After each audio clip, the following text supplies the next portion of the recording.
Black Star Network is here. Oh, no punches! I'm real revolutionary right now. Support this man, Black Media. He makes sure that our stories are told. Thank you for being the voice of Black America, Roland. Stay black. I love y'all. All momentum we have now, we have to keep this going. The video looks phenomenal. See, there's a difference between Black Star Network and Black-owned media and something like CNN. You can't be Black-owned media and be scared. It's time to be smart. Bring your eyeballs home. You dig?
Today is Thursday, January 25th, 2024. Coming up on Roland Martin Unfiltered, streaming live on the Black Star Network. A Minnesota state trooper is facing murder charges in the death of a black man during a traffic stop. We'll be joined by civil rights attorney Harry Daniels, who's representing Ricky Cobb II's family, and he'll join us right here on the show. President Joe Biden says Americans have created a stronger economy as the country exceeds expectations, proof that Bidenomics is working. Well, that fool Senator Tim Scott is spreading lies about how Trump has helped minorities more than Biden. Flat out lies. Plus, Texas's Crown Act is going on trial next month. Black teen Darryl George has not been in a regular classroom because of the length of his locks. Not only that, the superintendent of the district takes an ad out in a local newspaper saying that conformity is the American way. We'll be joined by a member of the Texas legislature to discuss this. Also, folks, it's National Gun Violence Survivors Week, and the Maryland Congressman is hosting an action summit on Capitol Hill to discuss strategies for reducing gun violence. He and a mother who lost her daughter to gun violence will join me on the show. Folks, it's time to bring the funk on Roland Martin Unfiltered on the Black Star Network. Let's go. He's got it. Whatever the miss, he's on it. Whatever it is, he's got the scoop, the fact, the find. And when it breaks, he's right on time and it's rolling. Best believe he's knowing. Putting it down from sports to news to politics. With entertainment just for kicks, he's rolling. It's on go, roll, roll, y'all. It's rolling Martin, yeah. Rolling with rolling now. He's funky, he's fresh, he's real, the best, you know he's rolling Martin now.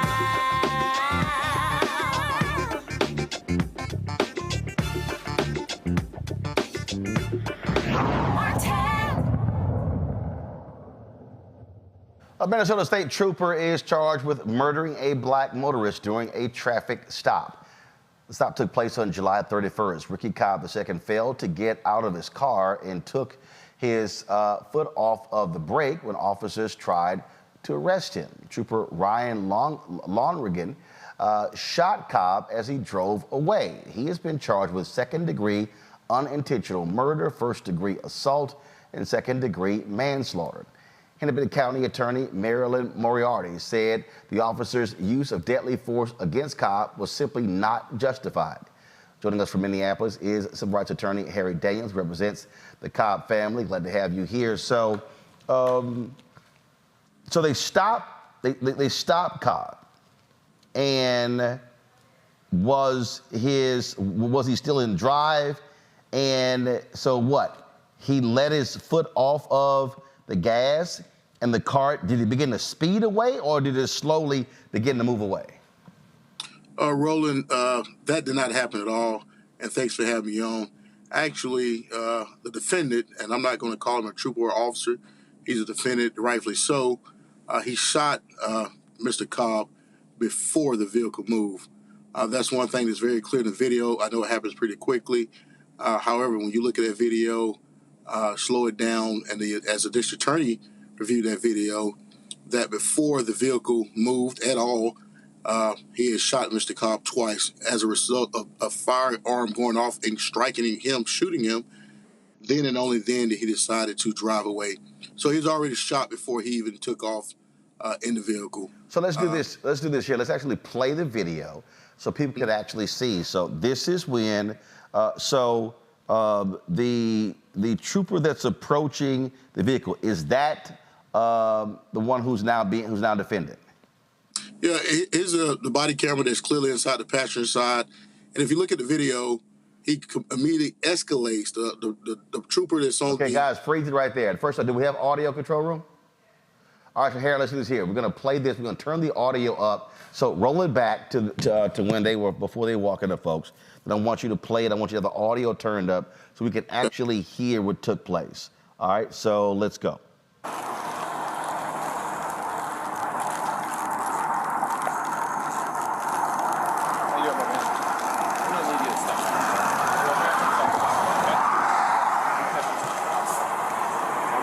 anytime y'all talk about, you need some stuff to talk about, y'all can take me to jail for what?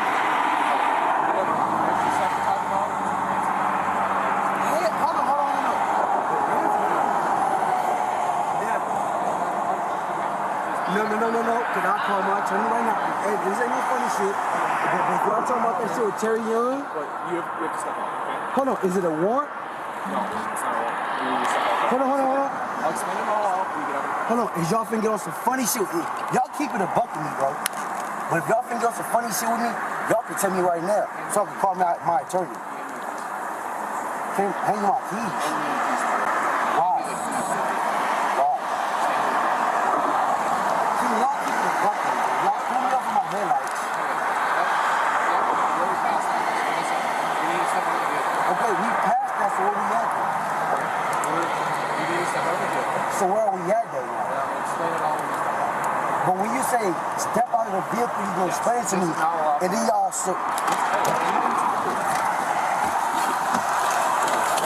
Get out of the car now!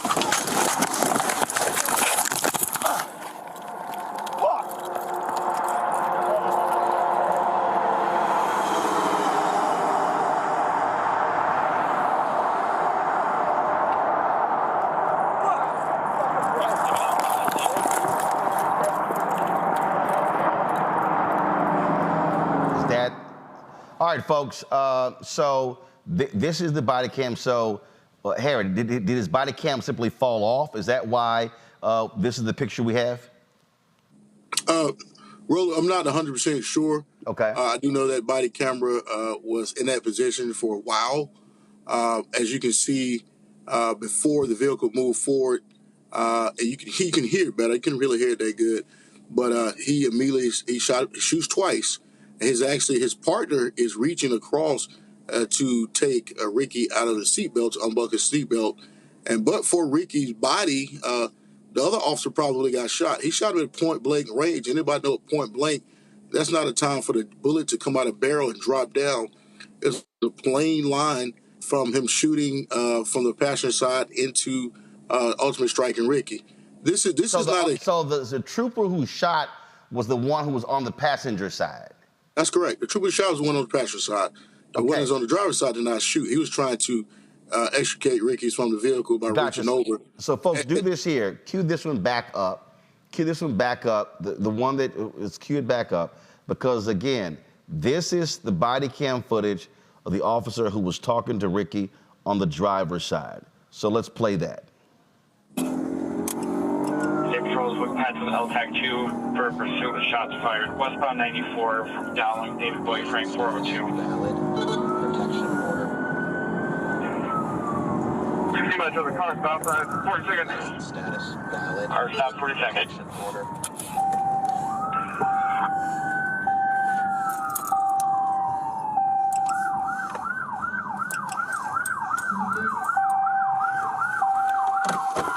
License status valid.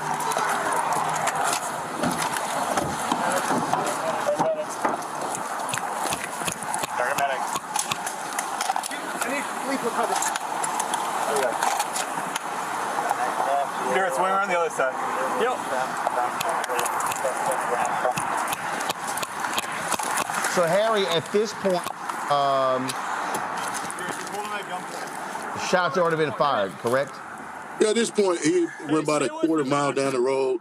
Obviously, he was losing blood and lost consciousness and crashed into the concrete median, and they followed him, catch up with him. And at this point, they try to give life-saving measures, CPR, but he essentially dies right there on the side of the road there. Why was he pulled over in the first place?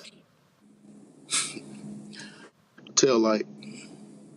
Again, we've done so many of these stories, and something as basic as a tail light leads to the death of an African American in the hands of cops. Yeah, it's this thing. It was some type of discussion about not even a warrant for his arrest, anything, but a protection order that one of his baby mamas had going back and forth with each other. There's a question as to whether they actually want to bring him in, and when I say the troopers could have given him and told him, hey, this was going on, this was happening. he was not unwilling to go with him. He just asked him, why am my man taken? Why you pulled me out of the car? Then the escalation from the defendant, Londregan, who's been charged with murder, he clearly escalates and elevates his voice and pull his weapon to get out the car for no reason. There was no threat. Mr. Cobb had no weapon, no knife, or anything in his hand. I mean, that's clear because the driver's side trooper is in close proximity of him and reaching over his body. So he wasn't in fear that he was going to do anything, had any weapon. But as soon as he reached over, this guy point blank shoots him. And only then did the car move forward. I mean, they was talking about, let's say some of the defense attorneys, his defense attorneys talking about it's a hero being prosecuted. Roland, it was a hero that night. And that hero was Ricky Cobb, that body shielded that other officer on the driver's side. Because but for Ricky's body, unfortunately, the other officer probably been shot as well. Make no mistake about it, this is a clear charge. It's a good charge. It's the same charge that was in the George Floyd case with Derek Chauvin, the exact same charges. The murder, unintentional murder. And the reason why it's unintentional, because if you charge it as intentional, you have to prove that he had the intent to kill. Clearly, if you shoot a person at point blank range, 15 pounds or 1,500 pounds of pressure coming out of a weapon, more than likely you're going to kill him. But I think this district attorney, Moriarty, her team did a fantastic job and thoughtful going through the process and charging him. There was no reason whatsoever for him to shoot his weapon. There was no reason. Roland, it was no reason for him to even pull his weapon out. There was no escalation. There was anything, no threat whatsoever. Ricky was compliant, and people was talking about, well, he drove and they shot. Absolutely not. It's not the case. There was no dragging anybody. He was shot before he drove, and rightfully so. If you get shot at by the police and you did anything wrong, it's a fight and flight mode. But unfortunately, this young man, this young father, he has a twin brother. Who's great, who spoke very elegant, looked just like him, and his family miss him dearly. And this is, unfortunately, in Minneapolis, Minnesota, the same grounds where George Floyd was killed, and Deontay Wright and so many others, and this is historical. I want the nation to understand and know your viewers that this is historical. In the George Floyd matter, it was a state's attorney bringing the charges. This is a county attorney who brought these charges. Her staff has brought these charges against an officer who clearly committed murder, charged with murder, and looking at 70 years in prison. How old was Ricky? I believe he was 33 years old. 33 years old. Harry, we appreciate it. Thanks a bunch. Hey, man, I hate coming over here in these circumstances, but I appreciate you guys for keeping these stories alive in the front. And maybe one day that I will be out of business as a civil rights attorney. But until that day, we're going to keep pushing forward. And thank you, guys. Appreciate it. Thanks a bunch. Folks, going to break. We'll be back on Roland Martin Unfiltered right here on the Black Star Network.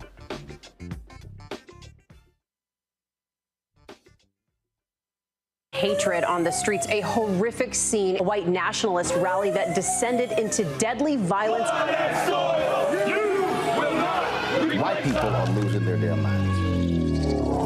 As an angry pro-Trump mob storms the U.S. Capitol, we've seen We're about to see the rise of what I call white minority resistance. We have seen white folks in this country who simply cannot tolerate black folks voting. I think what we're seeing is the inevitable result of violent denial. This is part of American history. Every time that people of color have made progress, whether real or symbolic, there has been what Carol Anderson at Emory University calls white rage as a backlash. This is the rise of the Proud Boys and the Boogaloo Boys. America, there's going to be more of this. Here's all the Proud Boys, guys. This country is getting increasingly racist in its behaviors and its attitudes because of the fear of white people. The fear that they're taking our jobs, they're taking our resources, they're taking our women. This is white fear.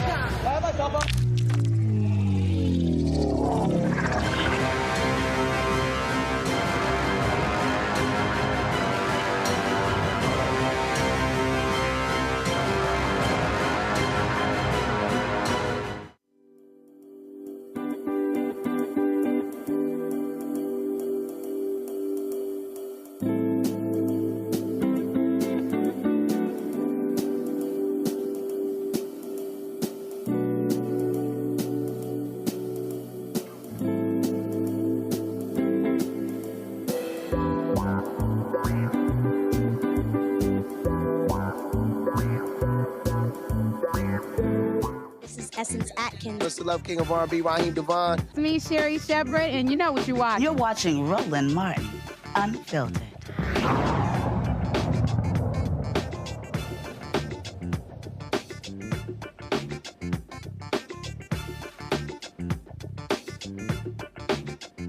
All right, folks, our Thursday panel. Joining us right now, Dr. Greg Carr, Department of Afro-American Studies, Howard University, out of Washington, D.C. Ricky Cobb, host of the Ricky Cobb Show on Sirius XM Radio, out of D.C. as well. Lauren Victoria Burke, Black Press USA, Arlington, Virginia. Lauren, you often talk about having family members who are law enforcement officers, and I swear, I mean, over and over and over and over and over again, traffic stops leading to deaths of black motorists. Yeah, I feel like we're watching the same video over and over and over again. And it's a shame, and it shouldn't have to be said that we shouldn't have to deal with this type of behavior. We just shouldn't. We should never get used to it. We should never be okay with it. We should never think that this is normal, that this is somehow good operating procedure by law enforcement. A lot of these jurisdictions, a lot of these officers, in my view, are very poorly prepared, poorly trained. The standard of hiring is too low. And you're dealing with some insecure individuals who do stupid things, particularly in situations where they stop somebody and there's any sort of discussion, any sort of lack of compliance, none of which justifies somebody being shot to death. Unfortunately, it is the case, the reality of the history of this country, the reality of the circumstance we find ourselves in now in 2024 is that it is a incredibly bad idea to get into some sort of argument with any of these law enforcement people, particularly in these smaller jurisdictions, where, you know, there's not a whole lot to do except stop people for taillights. I mean, that's pretty much it. And all of my friends and family who've been in law enforcement, I don't have any law enforcement on the federal level, but I have friends that are on the federal level, and it never ceases to amaze me that it's very rare that we hear one of these stupid, you know, stories like the one we just heard where somebody stopped on a tail light. So they're not looking for a suspect for a murder. They're not looking for suspects for some violent activity or anything like that. It's a variable stop that's decided on by an individual officer on patrol, apparently. And it amazes me. It's always this type of small town cop. Very rarely is it anybody who has actually gone through a ton of training, which on the federal level, they get trained for something every freaking week. Well, at any rate, it's still crazy. It's absolutely crazy. Well, the difference here, Reese, this is a state trooper. And so you would think that state troopers have a higher level of training than would some small town cop. Yeah, but I don't think in this case it's a training issue. It's a matter of who gonna check me boo issue, right? I mean, it's the fact that this gentleman had the audacity to act like he was going to try to get away. It seemed to me more like his foot slipped. Maybe he was a little panicked. I mean, you know, all of a sudden you're getting pulled over from, you know, your taillights being off to now people saying they want you to step out the car. And I think any black man has a rational fear of what could happen to him getting out of that car. And so, like his attorney said, fight or flight is to me a rational move. But I think it's ridiculous how these police officers expect full compliance, excellent judgment. Yes, you wouldn't normally want to do anything to arouse suspicion from these trigger-happy cops. But at the end of the day, it's a very scary situation. Yet for themselves, that standard of perfection, that standard of always keeping your cool about you and making sure that you don't do anything that can escalate a situation, they don't seem to have that. And so I think that it's encouraging to see charges here. I think that the burden is pretty low. I mean, it's not so much an intent crime as it is, look at the end result. Was that really necessary crime that he's charged with? But like Lauren says, this is just like Groundhog's Day when it comes to these cases, and it never gets any less disgusting and tragic. Great. I agree with Lauren and I agree with Reese. This is not outlandish. It's not exceptional. It's not an aberration. This is how this system was set up to work from the time they came to get us. You police our bodies. We do not have control over our lives. Our efforts to resist at the lowest common denominator come down to one word: survival. This punk Ryan Londregan was hunting at 2 a.m., at 2:11 a.m. when he showed up 20 minutes after the two other hunters performing their job in the procedure that they have been trained to perform it, not the formal procedure, but I don't even call it informal, but the cultural procedure, which is to hunt, to confront, to escalate, to harm up to and through execution, and then to seek the protection and excuse of the system that put you in the position to hunt, to escalate, to harm, and then you'll get away with it. Now, hopefully this won't happen, but again, we have to stop looking at these things as if they are aberrations. This is the way they are cultivated to perform. So 20 minutes after he gets there, as we heard, you see them walk through and they've stopped him, but that's a pretense. We're going to now scan to see if we can escalate this further. And yes, they found that he had violated a protective order in nearby county, Ramsey County, but that there was no outstanding warrant. Well, we can't get him on that. So, and we saw that those cases a couple of months ago. What can we get him on? What can we get him on? So then they call Ramsey County, and Ramsey County's like, yeah, we want him arrested. Okay. Now, this will be a civil lawsuit. There'll be a settlement. There'll be money. But this man, Ricky Cobb II, is in the ground. So now this punk Londregan grabs on the passenger side door. I can't let you go. Why? Because I am trained to hunt you, N-word. My job is to do this. So, of course, Brother Cobb, in that moment, as Lauren said, fearful for his life, considering escaping, whatever he was doing, and made his foot slip off that or come off that brake and go and let that car roll forward. In that moment, Londregan had all he needed to do, the reason he needed to execute. This man is he cannot be reformed. His system cannot be reformed. It must be remade. And by remade, I don't mean in the image that it's in now. This is a fundamental problem facing us as African people in this funky settler state. It's working the way it was supposed to work. Lauren, this is precisely why some police chiefs in a lot of these major cities have said to their officers, stop pulling people over for minor traffic violations. This very reason. Yeah, and a lot of times, if you watch the statistics with regard to deaths in custody for law enforcement, a lot of times it involves traffic stops, because what ends up happening is, someone is stopped on a highway and another car hits a police officer. So I'm not sure why law enforcement isn't encouraging their officers not to stop anyway, on top of the fact that these petty violations really, frankly, don't matter. In a lot of states, particularly Virginia comes to mind, is we have to register a car every single year. You have to register your car. So if you've got a down tail light, it won't pass registration. So you're not going to get past a year with that. So why are we wasting resources with law enforcement stopping people for these petty violations? And in fact, in the legislature, there have been some moves to encourage law enforcement not to make these types of stops, because this level of escalation happens. And by the way, state trooper comes down to what state we're in. A lot of these state troopers are podunk, and some of the states are pretty good at training the troopers, but other states are not. So it's a crapshoot in terms of training. And training does matter. I know we're sick of hearing training, and we should be sick of hearing training, but it does matter. And you'll see that the departments and the agencies that train a lot, federal is a good example of this, we're not seeing them in the news very much, because they don't get involved in these dumb, crazy incidents that don't make any sense. It's just increasingly frustrating, Reese, that it's a traffic stop. I think back to the brother who was shot with air freshener hanging down. And again, we do so many of these. Walter Scott, that was a tail light.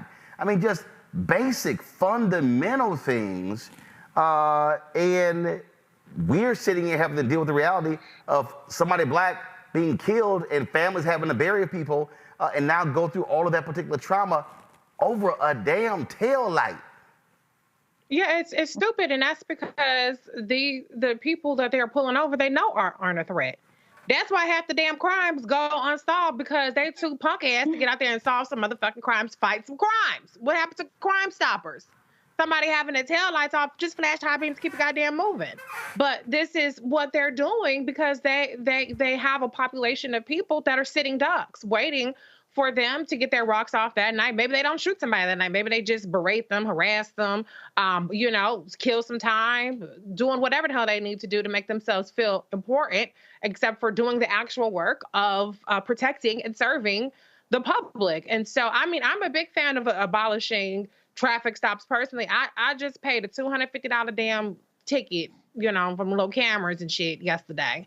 And you know what? As much as that was painful, I would absolutely take that over having to interact with the police officer saying, ma'am, do you know why I pulled you over? I will pay that ticket and go on about my business and actually have a life to continue to live. And so as long as these traffic stops serve as a pretext to mess with people, we're going to continue to see these kind of stories, and we're going to continue to not see any decline in the actual crime being solved and stopped in our communities. And of course, and we're likely going to see unions and other cops out there now complain, oh, this hurts morale, stuff along those lines. They want complete and utter protection as opposed to holding folks accountable, Greg.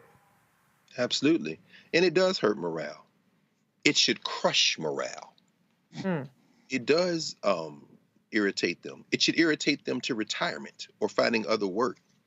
What happens to those police chiefs, to those district attorneys who are appointed on promises to do things like stop these small arrests? What happens to them?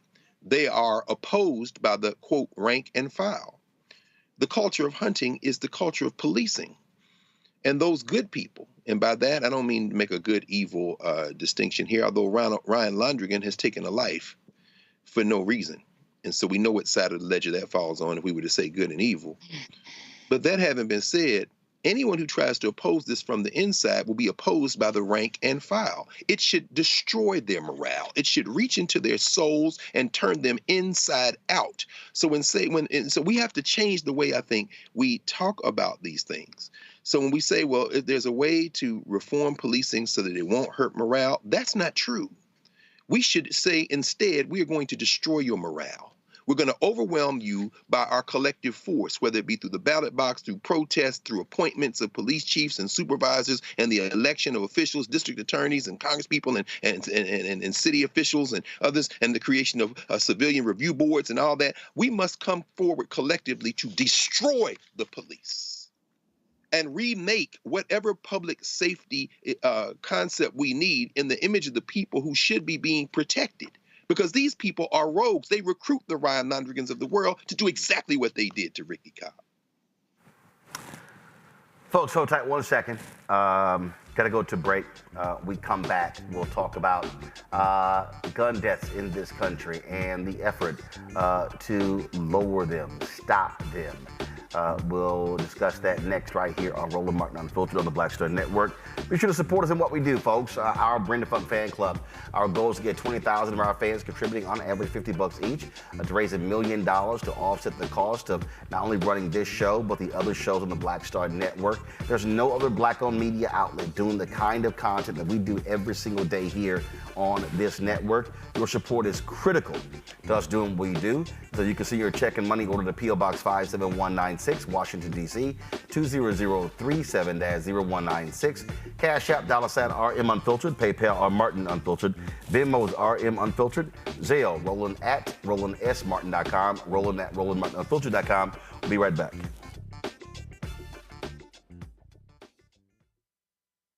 Grow your business or career with Grow with Google's wide range of online courses, digital training, and tools. Gain in-demand job skills with flexible online training programs designed to put you on the fast track to jobs in high-growth fields. No experience is necessary. Learn at your own pace. Complete the online certificate program on your own terms. Stand out to employers, get on a path to in-demand jobs, and connect with top employers who are currently hiring. Take one professional career certificate program or all 6. Earn a Google Career Certificate to prepare for a job in a high-growth field like data analytics, project management, UX design, cybersecurity, and more. All professional career certificate programs must be completed by December 31st, 2024. Scan the QR code to complete the application. There are 1,000 scholarships available. Grow with Google and J. Hood and Associates. Be job ready and qualify for in-demand jobs. We just have one of the oldest cultures that's desperately needed for mutual salvation. That's the consciousness. We have the keys in our roots to save mankind. We get to see the condition of other countries, other oceans, other cultures. And if we believe in God, a lot of us do, He's telling us if you don't get rid of that stuff that makes somebody superior or inferior and work together for the mutual salvation, everybody's gone.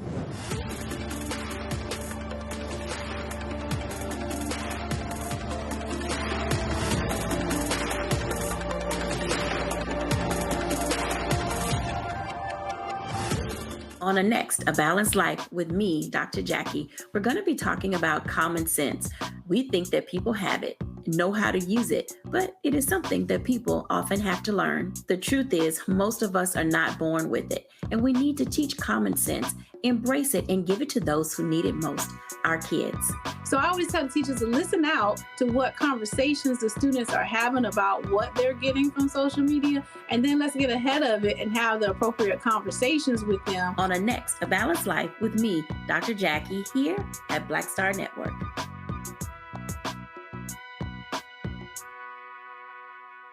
Hello, I'm Jamia Pugh. I am from Coatesville, Pennsylvania, just an hour right outside of Philadelphia. My name is Jasmine Pugh. I'm also from Coatesville, Pennsylvania. You are watching Roland Martin Unfiltered. Stay right here.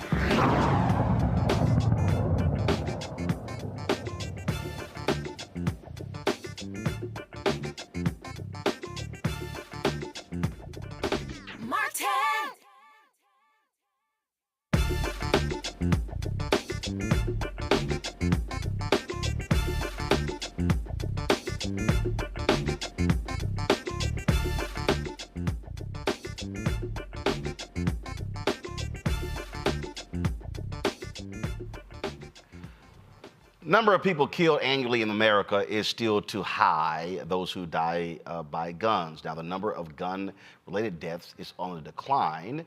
2023, there were 18,874. That was a drop from what we have seen over the last 3 years, but that is still simply 18,874 too many. Maryland Congressman Glenn Ivey wants to keep that decrease continuing.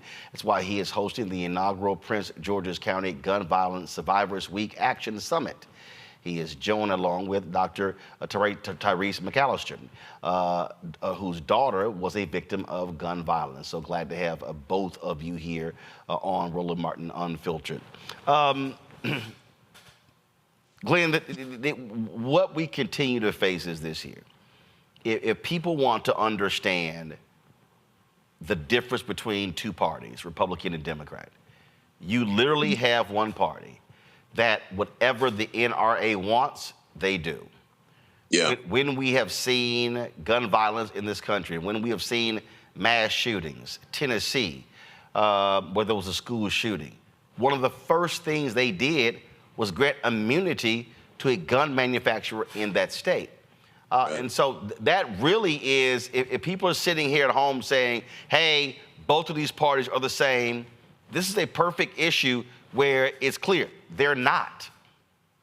That's absolutely right. We're trying to move bills through Congress right now that are just really straightforward. I'll give you a couple examples. I've got a bill that's called Raise the Age.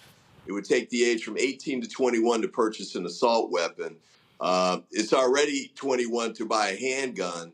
I can't get one Republican to co-sponsor that bill. Another one, ghost guns. The only reason you have a ghost gun is if you want to commit a crime and not get caught because they don't have serial numbers on them. And people who can buy them just over on the internet. Can't get one Republican co-sponsor for that one either. So, just really straightforward stuff, expanding background checks, red flags, and the like.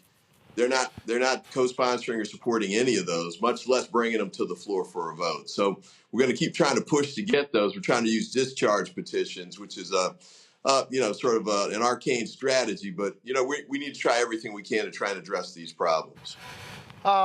This right here, Dr. McAllister, is a perfect example of when I hear people say, you know what, I'm just going to sit this one out. I'm not going to vote. Whether it's for president, whether it's Joe Biden, whether it's Vice President Kamala Harris, whether it's for U.S. Senate, for members of Congress, whether it's for state elected officials. And I keep saying, well, you can't say there are issues that you care about, but then you're going to sit elections out when it's the politicians who are the policy makers. You're absolutely right. It's very frustrating, especially for a person like myself who lost a daughter or child to gun violence, that people would even think to sit this out or to not get involved in other ways. Like, we need all hands on deck. Because the Republicans aren't doing anything, we definitely need everybody else to do something that will help gun violence. So, Congressman Ivey, what will this summit do? What's the plan of action? Well, it's a sort of multi-pronged approach. We're trying to do things where we're bringing survivors together, like Dr. McAllister, who unfortunately are in this club now, basically, where they've lost a loved one to gun violence. They might have been parents, might have been siblings, but they lost someone. But there's a power that comes from that. So you've got people like Dr. McAllister who've turned that pain into power and are trying to use it to impact policies at the state and local level and the federal level too. But also they formed a network where they're providing support to each other, other parents or siblings who just are recently going through something that they've gone through before. And Dr. McAllister actually has a background in mental health treatment too, so she's especially good at this. Another big part of what we're trying to do is get resources to the communities, grants. The Biden administration has been fantastic, not just on this front, but across the board. But, in getting funds for key programs, like we're trying to get violence interrupters. We're trying to do programs that incorporate the hospitals. We're trying to do outreach to get additional treatment, mental health treatment, from an intervention and prevention standpoint, instead of waiting until after some shooting has taken place and somebody's been hurt or killed. So there are all of these kinds of things we want to try and bring forward tomorrow. And see if we can sort of come together, work together, and move forward together.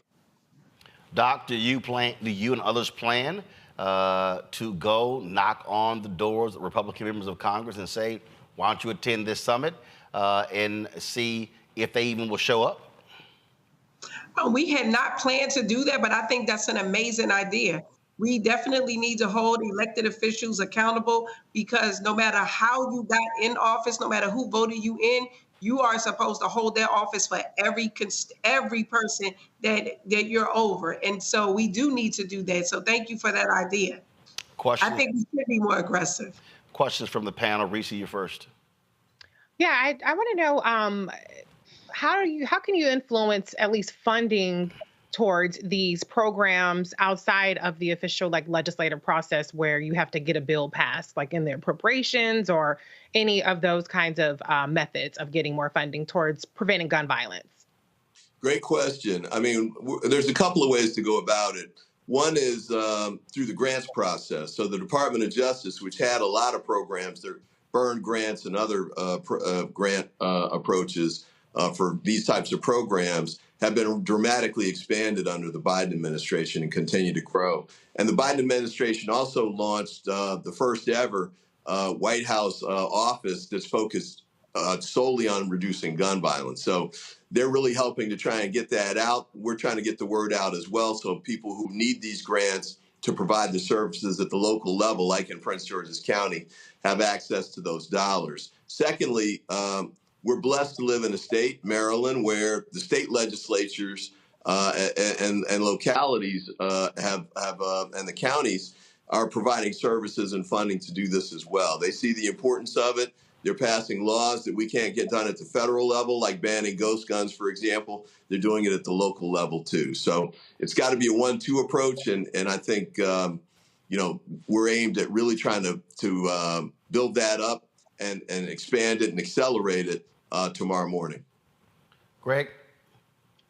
Thank you, Roland. And reading through the materials for the summit, one thing continued to come to my mind. I want to ask you all about this.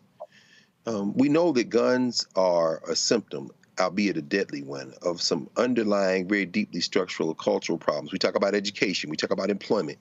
In the current environment where a number of the folks who push back against gun control legislation and anything related to that are folks who profit greatly, how can we think about the nature of this problem more deeply in terms of the culture of violence that this society foments and the profit factor as it relates to people who have a vested interest in continuing to kind of foment that culture of violence? Yeah, that's a great point. I mean, I think one of the panelists tomorrow is going to talk in terms of accountability for gun manufacturers and distributors, because what's happened is they've been given essentially protection from any kind of lawsuits, which would force them to be held accountable and pay damages for the injuries that they're causing. As you may know, I mean, any shooting can cost a community up to $1 million or beyond, and that number goes up if there's a death. So, we've got to find ways to make sure that the people who are essentially merchants of this kind of death can be held accountable for it. And then with respect to the sort of trying to get to the root causes of it, I agree. I think we need to expand education programs. We need to improve the schools. And those are long-term efforts that we need to make sure we build out. But at the same time, we need short-term solutions because we want to make sure we're not losing people now. We've got kids dying like Dr. McAllister's daughter. We need to make sure we're doing everything we can to derail that as quickly as possible. And so we're looking to some of these quicker term solutions like the violence interrupters and other strategies like that. Lauren? Ms. McAllister, sorry to hear about your daughter. Congressman Ivey, when you were a prosecutor, I guess a little bit along the lines of what Professor Carr was saying, getting to this point where we might be able to sue the gun manufacturers, was there any idea that you had maybe during your prosecutorial years of getting after things like banning the ammunition used in a lot of the more popular weapons that are used on the street, which is almost, I guess, every weapon. But, I mean, is there any other outside-the-box thinking? Because certainly federal legislation seems to be completely off limits. But I just wondered, Congressman, is there anything out there that might be something that could stop gun violence that isn't the typical inside-the-box things that we keep seeing, like red flag laws and stuff like that? Well, I think it's got to be a comprehensive and coordinated approach. So there's no individual solution or policy that's going to fix this whole problem because it's too big. I mean, there's 400 million guns out there. And as Dr. McAllister has talked about, there's mental health issues for young people across the board. Some of them have grown up in communities where they've lost friends or cousins and haven't necessarily gotten treatment or assistance for that. But, when I was state's attorney from 2002 to 2010, there was a period where we overlapped with the assault weapons ban, and we saw that it had worked. But the Republicans were able to keep us from extending it. And so we've gone without it for maybe almost 20 years now, I think. So, and we've seen the problems with that, the expansion of, gun shootings and these mass shootings, whether it's the grocery store in Buffalo or, the concert in Las Vegas. We've got kids now. When I was a kid in school, we did fire drills. Now they do active shooter drills. So those are the changes that we've had to deal with. But we have to try and find whether it's a new approach, like some of the things that, like the violence interrupters are not brand new, but they're new to some communities, including Prince George's. We've only had those for a couple of years. We want to try and expand those. And there's some things that are just tried and true, like intervention and prevention programs, faith communities, coaches, sometimes it's tutors, mentors. Sometimes it's reaching a kid is the biggest solution. It doesn't necessarily have to be a new law or something. One person can make a difference in a kid's life. Thanks. Dr. McAllister, so question for you, Doc. What would you like for residents, regular, ordinary people to do? People out there who suggest that, they're powerless. What do you want them to do? I want them to realize that they have more power than they think. I want them to do something. Everyone can do something, whether it's write a check, talk about it on social media, join an organization that's doing the work, mentor a child, take care of your own children, right? Like address the issues in your own household. Everybody really has to do something because this is, no matter what your socioeconomic level is, nobody wants to bury a child. But we've got to be able to do something about it. And everybody has power to do something. Absolutely. Dr. McAllister, Glenn Ivey, we surely appreciate it. What time is the summit and where? It's tomorrow morning from 9 to 1, and it's at the Library of Congress here in Washington, D.C. It's across the street from the United States Capitol. So everybody's welcome. Come on out. We, as Dr. McAllister said, we need all hands on deck, and we'd love to have you there. All right. Well, appreciate it. Good luck with it. Thanks a lot. Thank you. All right, folks, coming up next on Roland Martin Unfiltered, Senator Tim Scott. Really? He's trying to clap back at some folks? After that Stephen from Django performance he did with Trump on stage? Got that for you. Also, Donald Trump has told Republicans, hey, don't do anything about the border. Don't fix it, because I want to run on it. Well, Senator Mitt Romney had some words from him about that as well. I'll discuss all of that next right here on Roland Martin Unfiltered on the Black Star Network. When you talk about blackness and what happens in black culture, we're about covering these things that matter to us, speaking to our issues and concerns. This is a genuine people-powered movement. There's a lot of stuff that we're not getting. You get it, and you spread the word. We wish to plead our own cause. Too long have others spoken for us. We cannot tell our own story if we can't pay for it. This is about covering us. Invest in black-owned media. Your dollars matter. We don't have to keep asking them to cover our stuff. So please support us in what we do, folks. We want to hit 2,000 people, $50 this month, raise $100,000. We're behind $100,000, so we want to hit that. Y'all money makes this possible. Checks and money orders go to P.O. Box 57196, Washington, D.C. 20037-0196. The Cash App is $RM Unfiltered. PayPal is R Martin Unfiltered. Venmo is RM Unfiltered. Zelle is RolandSMartin.com. On the next Get Wealthy with me, Deborah Owens, America's Wealth Coach, nurses are the backbone of the healthcare industry, and yet only 7% of them are Black. What's the reason for that low number? Well, a lack of opportunities and growth in their profession. Joining us on the next Get Wealthy is Needy Bidenomics. She's going to be sharing exactly what nurses need to do and what approach they need to take ownership of their success. So the Black Nurse Collaborative really spawned from a place and a desire to create opportunities to uplift each other, those of us in the profession, to also look and reach back and create pipelines and opportunities for other nurses like us. That's right here on Get Wealthy, only on Black Star Network. Hi, everybody. I'm Kim Coles. Hey, I'm Donnie Simpson. Yo, it's your man Dion Cole from Blackish, and you watch Roland Martin Unfiltered.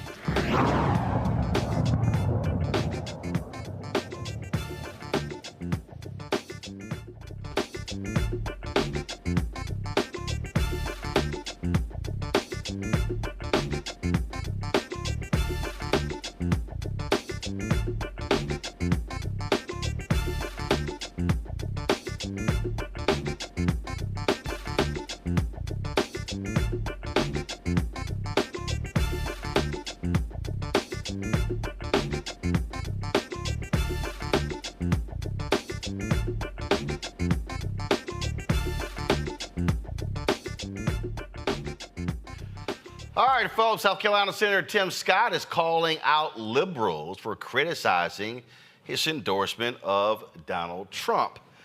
He sat down with Fox News, and Scott had the audacity to spread lies and misinformation by saying Trump did more for minorities than President Joe Biden. Ready for the lies? Let's go.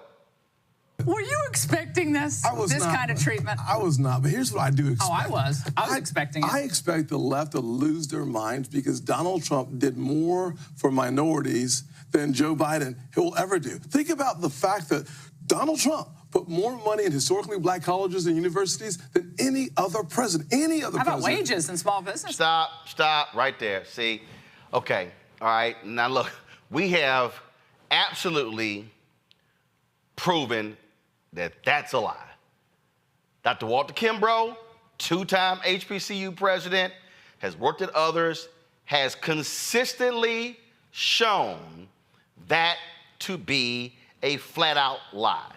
He has literally laid out that Donald Trump, in the budget that he presented, zeroed out a specific program that was created under President George W. Bush, that was extended under President Obama, that expired.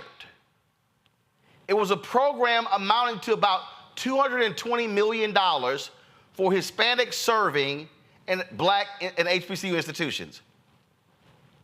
Y'all heard what I just said? $220 million.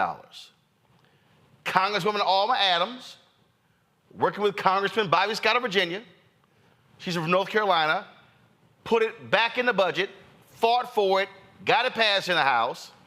Then it was held up by Senator Lamar Alexander of Tennessee in the Senate, where Trump came in with the HBCU presidents, had HBCU week. Several of them mentioned the program.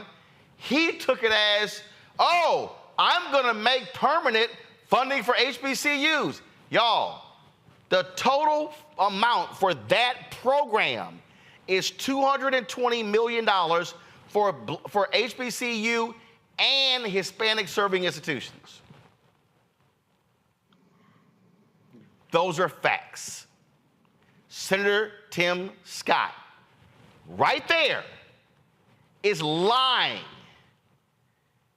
And if he wants South Carolinians to show him proof, go to South Carolina State, go to Claflin, and they'll tell you, yeah, that's not quite true, Timmy.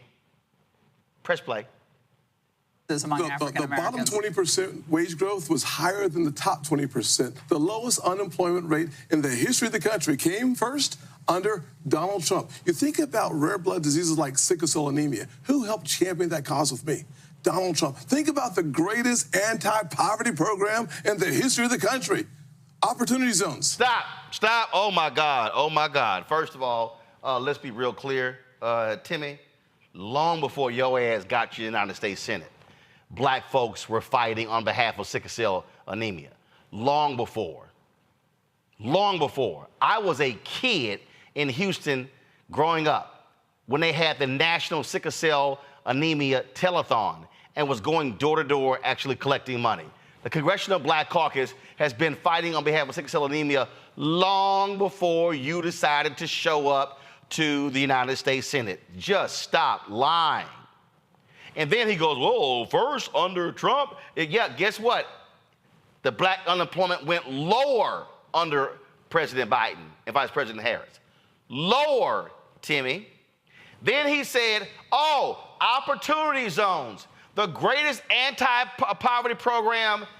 That is a flat-out, fundamental, undeniable lie. And guess what, y'all? In the last year of Trump's presidency, I personally emailed the White House saying, can you provide for me the data of the effects of these opportunity zones? I'm still waiting. And guess what? One of the black preachers who was at the White House from Baltimore touting the opportunity zones, we brought him on our show that night after he did the White House. He came back 6 months later and said, this ain't doing a damn thing. So I don't know who the hell Tim Scott think he's fooling, but there's no way in hell that the opportunity zones, which also ain't new. HUD Secretary Jack Kemp was touting the exact same thing. This is not new. All that is done is give tax breaks to developers.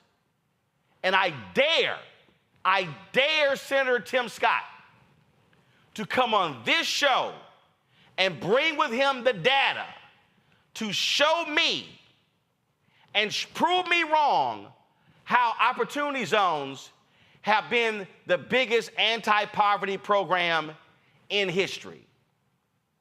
You can go on Fox News and lie, Tim, because Laura Ingraham ain't the brightest bulb in a dark room. She don't know jack about black people, so she's not gonna challenge you on any of this. What you said is a lie. Go ahead and play the rest of these lies.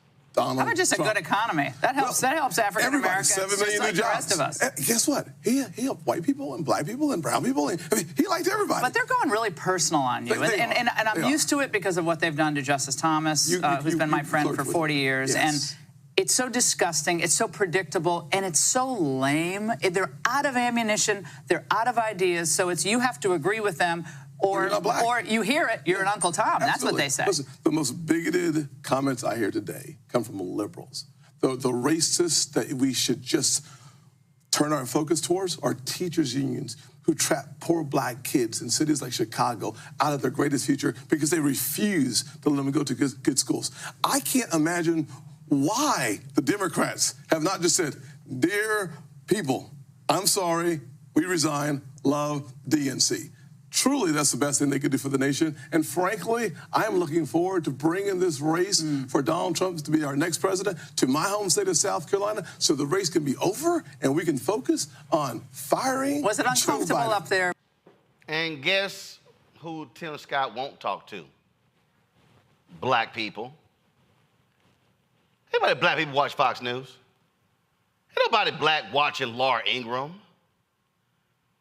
And then, who the hell does she think she is?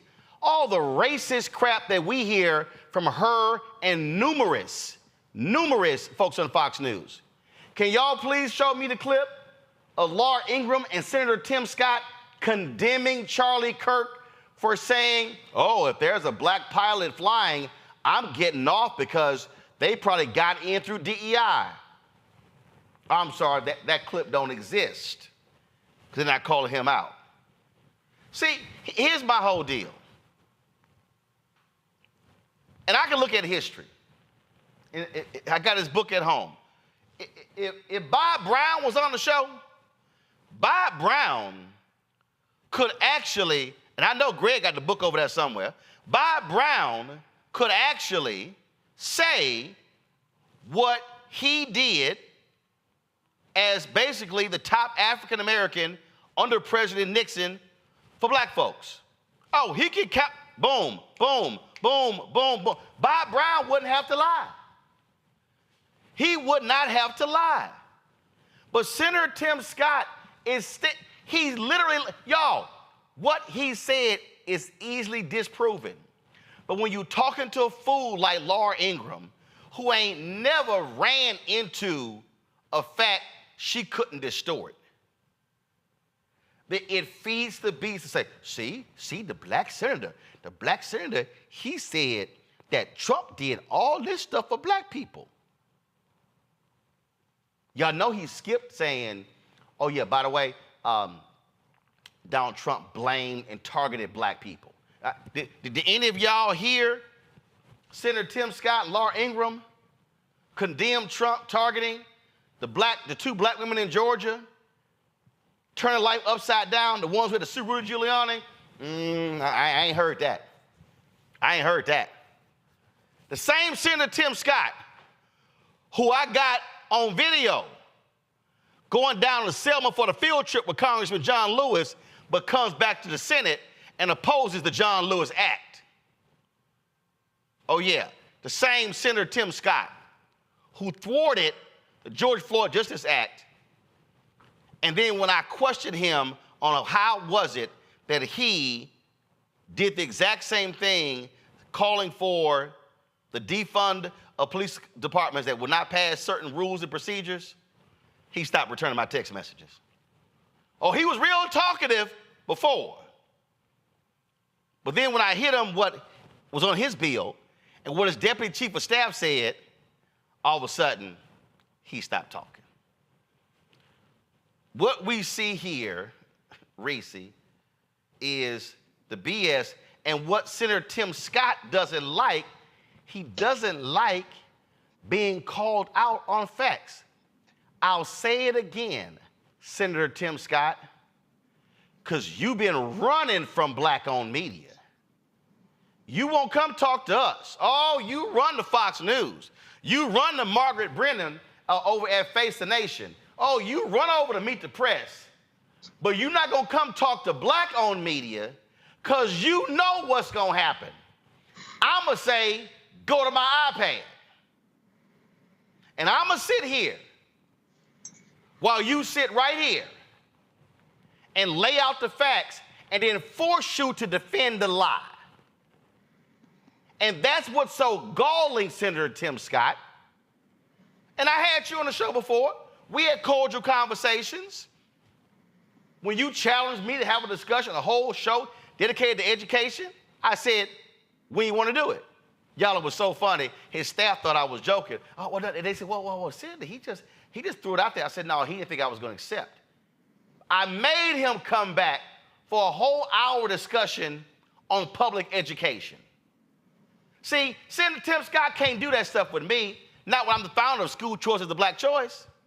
See, I understand charter schools. I understand school choice. I also understand fraudulent scam programs like the voucher bill in Texas, like the one in Tennessee. See, it's a little hard to have that conversation with me when your brother and your sister and your other sister have been teachers. See, it's a little hard to do that because you can't throw that little teacher's union crap out to me and think I'm gonna bite on it. Nah, it don't work. But Senator Tim Scott, don't lie. What you said about HBCUs and Trump is a flat-out, bald-faced, undeniable, easily proven lie. And you know it. And the fact that you will go on Fox News and knowingly lie tells me you ain't no different than the man you stood up there and said, I love you. I love you, Donald. Reese? Well, I think that obviously Tim Scott, like all Republicans, don't traffic in the truth. They traffic in whatever narrative they think is going to win them that conversation.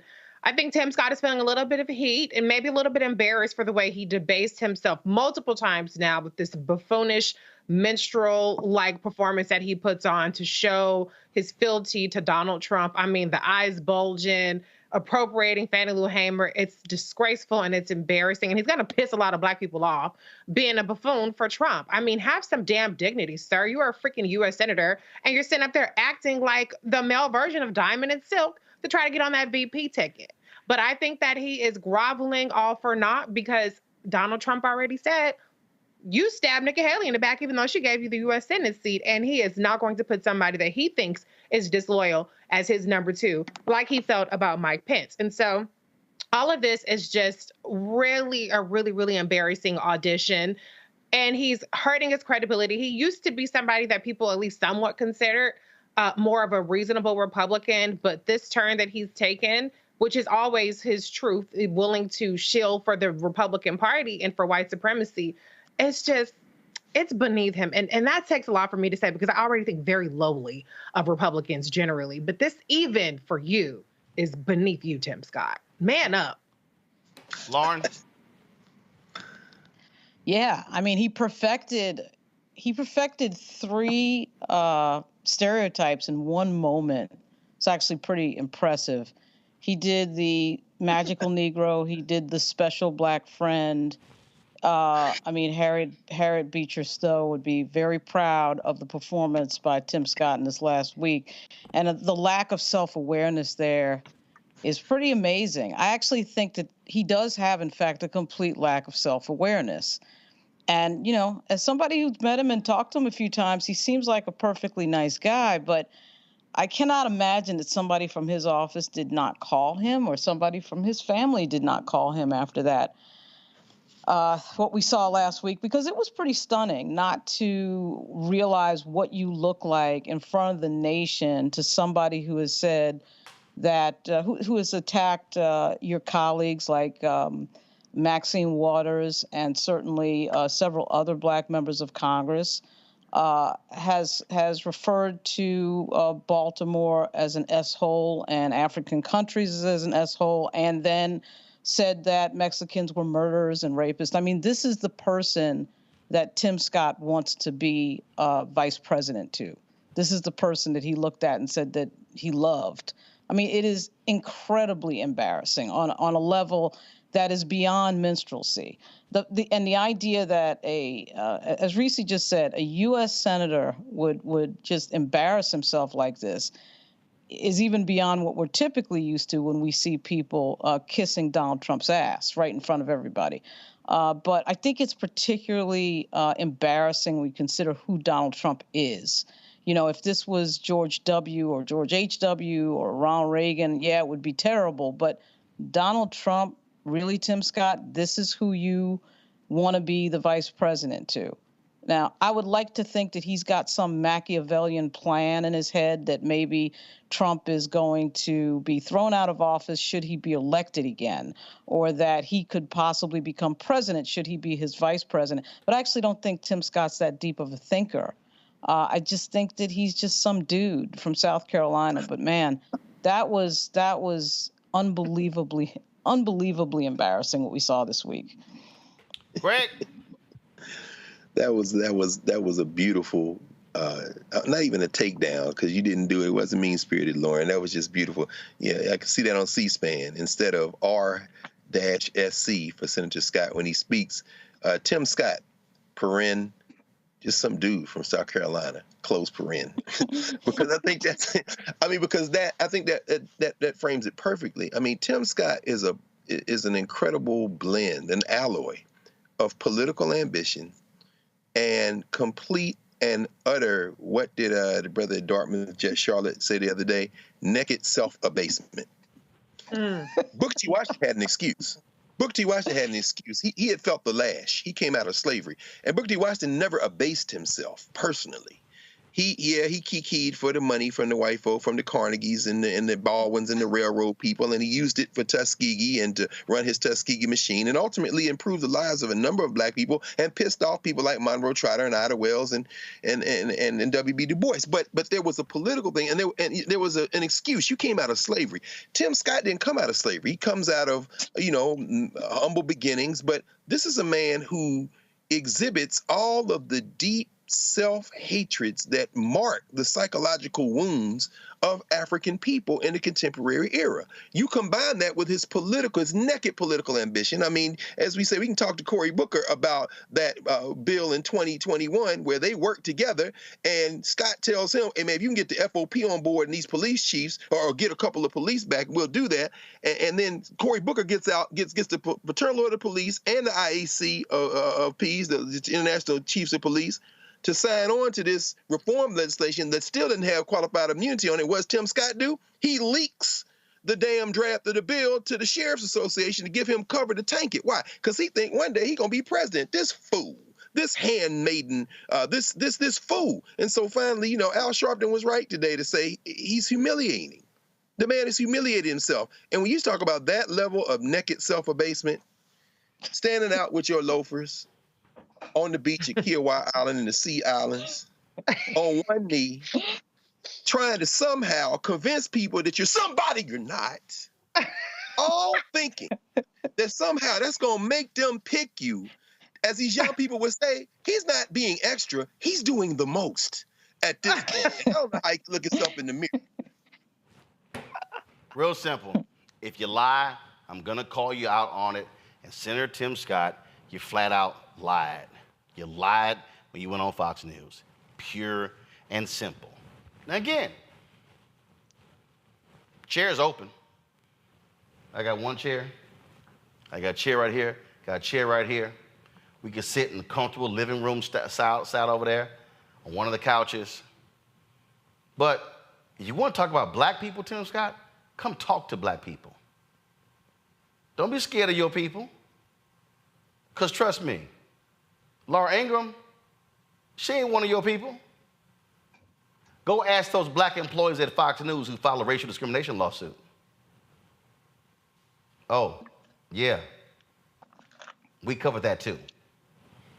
We'll be back on Roland Martin Unfiltered on the Black Star Network.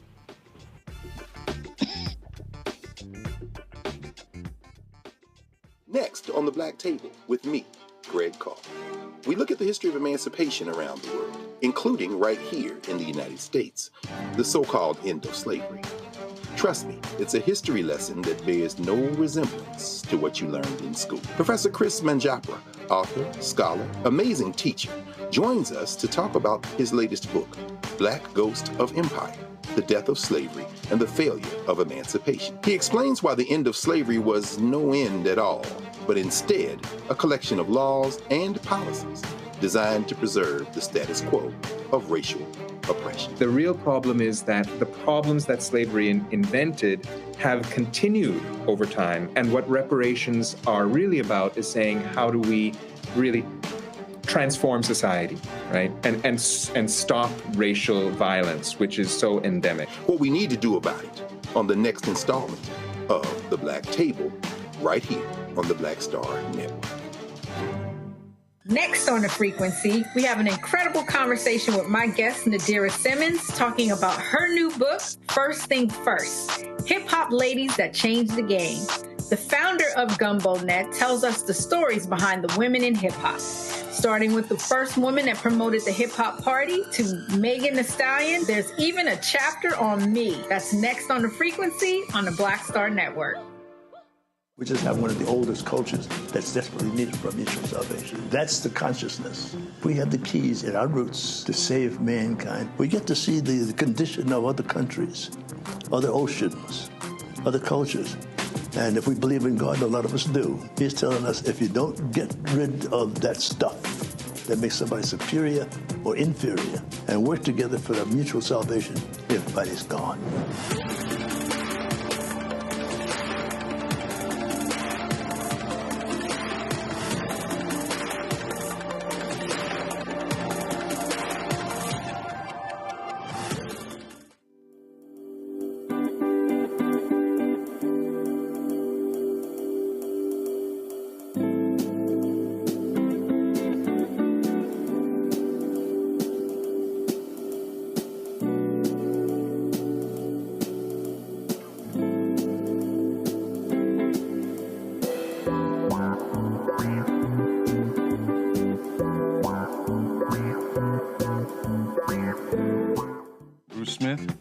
Executive producer of The Proud Family, Louder and Prouder, and you're watching Roland Martin Unfiltered.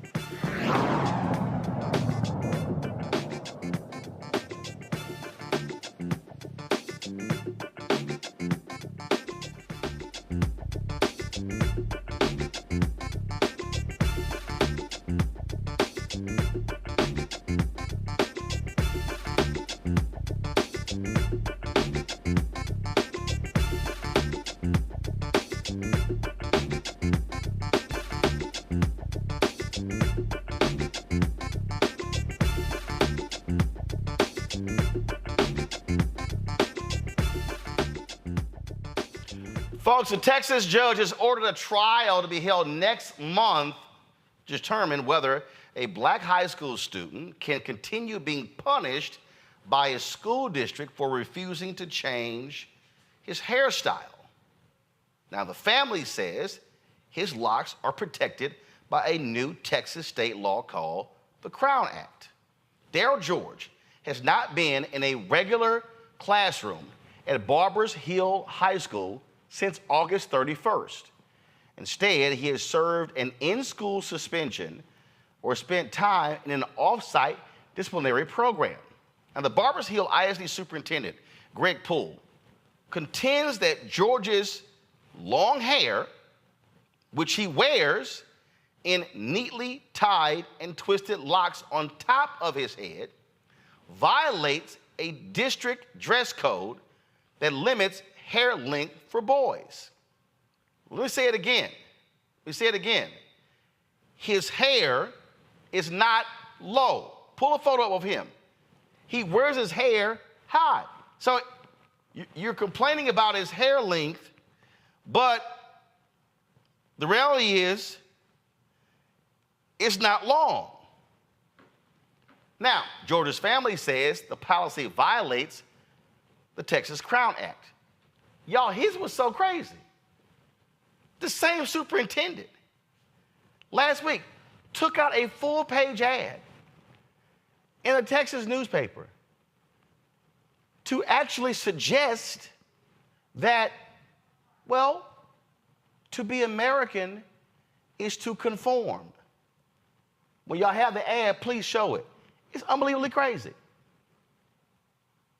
Retta Bowers, a state representative in Texas, she sponsored the Crown Act, and she joins us now from her home in Garland, Texas. All right, so Representative Bowers, the school district contends that the Texas Crown Act, as written, does not specify hair length, so therefore, they say their policy is in order. Roland, thank you for having me. We just want to say that the Crown Act, as it is written, we made sure that the protective styles that are protected by this new law were spelled out, being locks, bantu knots, braids, twists, even wearing wigs. And I don't know any Black person in America that locks their hair not to grow it. So to say that length is an issue is really just a loophole that they were trying to find. You already mentioned Barbers Hill ISD and Greg Poole. This is the same school district that was a bad actor that prompted us to make sure that we had a Crown Act passed here in Texas. See, the thing that's crazy here for me, is that this is precisely why. This is precisely why the law was passed. Exactly. The law was passed. First of all, the law ain't that hard. It says you cannot discriminate against somebody for their hair. Correct. And you specify in there, this is a district that is specifically targeting this young man. And what's mind-boggling to me, because we've had him on and his mother, is that he's not wearing his hair down. He's literally wearing his hair up. So they're arguing length when it doesn't, it's crazy. Correct. What this is, let's call this what it is. This is a white superintendent who is trying to flat out govern how a young Black boy is to wear his hair. And they're saying is, how dare you be different and wear your hair different? Exactly. And it is racial discrimination at its best, and based truly on the way he's wearing his hair. You know, I said yesterday at the press conference that the way he's wearing his hair doesn't harm anybody, doesn't hurt anybody. He wears his hair locked in barrel rolls, so it is well above his collar, well above his ears, well above his eyebrows. So it does not violate their dress code policy. The other thing that really bothers me about the fact that we passed this bill, and you know, Roland, you and I talked about this many years ago. We passed it here in Texas after filing it twice, 4 years of working on it, and it's the same school district, and again, an African-American young man targeted, and they're not doing it to anyone else. There are many students that are Anglo or Caucasian at Barbers Hill ISD and the high school that their hair is much longer. The attorney has pictures of it. The craziest thing to me is when I got a copy of the case, Exhibit A, if you look at Exhibit A, they have his hair in a totally different style. He had it in a different style, but there again, it's above his collar. So he might have been wearing his locks differently when they took pictures of him, but never once has it been touching his collar, below his earlobes, or below his eyebrows. And if I tell you, his hair is neatly groomed. His locks are beautiful, if you ask me. And it felt like time had rolled back as we sat in that courtroom yesterday, and like it was fighting for the right to vote. This young man wants to go to school, and he's not even, he doesn't have any disciplinary issues. They're just keeping him from classroom instruction. And I think it's 80% of this school year he's been out of the classroom. He is an 18-year-old. He's a junior right now. And what I'm afraid of is that he will be held out of the classroom for an entire year. Exactly what we were fighting against, to keep from happening. So it's really disturbing when you think about it, because, what I don't want to happen is him to get to senior year and they're saying he can't graduate. Greg Poole, the superintendent, took out this ad, and folks, go ahead and show it. Full-page ad in the Houston Chronicle. He was, guys, you should have the control room. He was complaining about them not printing a letter to the editor. And so he's going on, and he's in here talking about COVID, and he's talking about, he says we have African-American students with hair longer than our dress code permits. They applied, qualified for, and were granted religious exemptions. And he's talking about how the African-American population has grown, and parents are flocking to a disciplined school district that prioritizes safety and has high expectations in all things and doesn't lose sight of the main goal of educational excellence. And he's in here talking about the progressive history of the district. And this is what is trip. He says in here, the problem with relaxing standards without any regard to academic implication is the precedent it creates.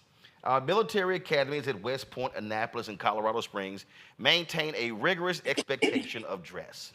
They realize being an American requires conformity with the positive benefit of unity and being a part of something bigger than yourself. Okay, first of all, Greg Poole is lying. First of all, they are called, here's the whole deal. They're called military academies. Military academies. Individuals are officers when they leave there. So they are abiding by military standards. It is no different. I am a graduate of Texas A&M University. We have a corps of cadets that sends more officers to the military every year than any other school outside of the military academies. If I chose to become a member of the Texas A&M Corps of Cadets, I would have to abide by the dress code of the Corps of Cadets, the hairstyle of the Corps of Cadets. But because I did not become a member of the Corps of Cadets at Texas A&M, I was a regular student. So it's nonsensical for the superintendent to say, we have our military academies and it's about American conformity, when he gets to dress how he wants to, unlike the leaders of the military academies that he mentioned. Yeah, and Roland, you're exactly right. We're from the same hometown. I'm from Houston. I'm from Detroit, and I'm going to be honest with you. I'm from Third Ward, and the reality is, when you talk about conformity, Barbers Hill ISD is the one who is not conforming. They are not complying with what is the law in Texas right now. And they are not wanting to change their dress code policy to adhere to the Crown Act. And, I went to private school. I wore uniforms, but we're talking about public school in Texas. And right now, race-based hair discrimination is against the law. The Commissioner Mike Morath needs to make sure that all ISDs are in compliance with the Texas Crown Act. And the Crown Act, it promotes acceptance, engagement, student engagement. It promotes freedom to be accepted in the classroom and in the workplace. So whether that's in the classroom or the boardroom, that you can walk in as you are, wearing your hair, rocking your crown how you wish, and be accepted as a professional human being and bring the intelligence that you come with to the table without question. And I just think that they're just trying to find a loophole to keep from adhering and complying to with the Crown Act. So we worked too hard to pass this bill and this legislation in the state of Texas, the deepest southern state to pass it, in a bipartisan way. It passed 143 to 5 out of the House, 29 to 1 out of the Senate. And when Lieutenant Governor Dan Patrick received it from the House, he said it was a bipartisan bill. So they just need to know that they are the ones who are choosing not to conform. And I want to say this, Greg Poole did everything in that full page ad but call me by name. And I want to say this, you call my name, I'm going to show up. And that's why I showed up down in Anahuac, Texas, outside of Mont Bellevue yesterday at that hearing. I called once this thing, they had Daryl George out of class. I tried to call the communications director. He would not speak with me, and I understood that it was a federal case, Roland. But doggone it, you know, he found a way to call me yesterday after he saw me standing right there in Anahuac. You know, I am upset because we worked too hard to pass it, and it is the law in Texas, and they just need to follow it. And here's the one that I'm really confused by before I go to my panel with some questions for you, Representative Bowers. That boy's hair ain't got a damn thing to do with education. Nothing. He is an excellent student. It literally has nothing to do with learning. It is not an impediment to learning. It is not an obstacle to learning. These are flat out lies. No, what we're dealing with here is this is a superintendent who wants to impose white standards on black children. That's what this is. And if Greg Poole wants to operate in that way, he should go to a private school where you can establish those rules.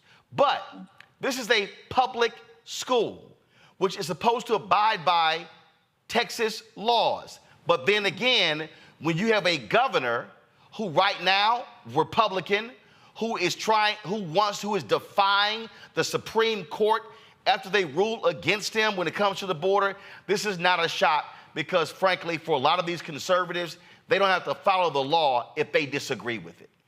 Right. I mean, I'm trying real hard not to say preach, because that is what this is. That they don't like it. It doesn't look like the way they wear their hair, or they're not happy with it, so I don't have to do it. And you know what? As black people, we don't have that luxury. We don't get to do what we want to do if we don't want to follow the law. Lauren. Yeah. I'm wondering with this, where is everybody? Like, has Sheila Jackson Lee chimed in? Has the CBC chimed in? Has the NAACP chimed in? I mean, they sure as hell have no problem chiming in when we're talking about foreign policy and everything else. This, to me, is a very low-hanging fruit type of issue. He should not be out of school, obviously. Right. This is obviously outrageous. And it's been going on now for quite a long time without the same amount of attention that other things get. And frankly, the other thing I was thinking as I'm sitting here is, if this was a woman, if this was a girl, if this was a female student, I suspect this would be all over MSNBC and Karen Finney would be talking about it on CNN. Do you get the sense at all that because this is a young man and not a young woman, that it doesn't get the attention that perhaps it should get? I do. I talked about this yesterday as well at the press conference. I said that gender and gender identity shouldn't matter in this case, but they do in their dress code policy. It does say males. So this is about a young black man, and that's what it is. And when you talk about the CBC and some of our congresspersons, I do have to say the Texas Legislative Black Caucus stands firmly with me and behind me. We are working for sure at the state level to make sure that we have the right affidavits on file when we come to the trial next month so that legislative intent can be proved and present in that room so they know what we intended with this legislation. And federally, when you look at it, in March of 22, the House passed their version of the Crown Act, but the Senate, U.S. Senate, held it up. So that's where we are with it. The Congressional Black Caucus for sure does stand by the Crown Act, and the Texas version matches the federal bill. So they are behind us, and if we have to ask for support from the federal level, we'll do that. My idea is not at all to go back in the 89th or 88th legislative session in 25 and amend this bill in any way. But I'm glad I'm up for re-election so that if I have to, as the author, that I can certainly be there and be the one to amend my own bill. Reese? Thanks. Representative Bowers, I want to thank you for your leadership on this. I don't have a question, but I would be remiss if I didn't make the comment that when he said conformity, what he really meant was assimilation. And this is just another effort at policing Black bodies and particularly Black hair. And I do want to say that Black hair is not dangerous. It's not threatening. It's not a distraction. It's not unprofessional. And so this young man deserves to be in school, not in some suspension type of activity or alternative schooling. This is something that's going to have an impact on him, potentially long term. And I do applaud his parents for sticking with it and sticking with their convictions. And I applaud you as well. Now, I do have a question in terms of the school board. Has there been any engagement from them? As my understanding that the school boards in Texas select the superintendent. So is there any pressure being put upon the school board to make the superintendent fold on this issue? Well, it's hard to say. Thank you for that question because the school superintendent, he's got a lot of power in this community and people are afraid to stand up to him. And so at this point, we're having to work with the State Board of Education. Well, in fact, I just want to jump in here, Representative Bowers. Go to my iPad. This is what he put in his editorial. He said, we have had 2 school board elections in which candidates supporting our current dress code earned 88% and 91% of the total votes. The people who pay taxes in the Barber Hills ISD are the voices we listen to. He said our school board's determination to be true representatives of the people and never lose sight of the goal of providing the absolute best public education a student can receive is what created the COVID-19 response that the passing of time has shown was the right approach for our students, blah, blah, blah, blah, blah. So, so basically what he's saying is school board got my back, I'm good. Yeah, I will say this. My colleague, that represents Barbers Hill ISD, is working with us, and she's a Republican. So that's Representative Terry Leo Wilson, and she certainly has talked to the superintendent, Greg Poole himself, and told him that what he is doing with Darryl George is totally out of line, is discriminatory, and that he needs to allow that student back in the classroom. She herself supported the Crown Act, voted for it, and told him so. So for him to say that maybe his school board does support it, but the fact remains that it's a direct violation of the Texas Crown Act, And we are here to make sure that any bills and laws and legislation that we pass, that it is enforced properly and that it is adhered to. So I just want to say that, Daryl George is not a distraction.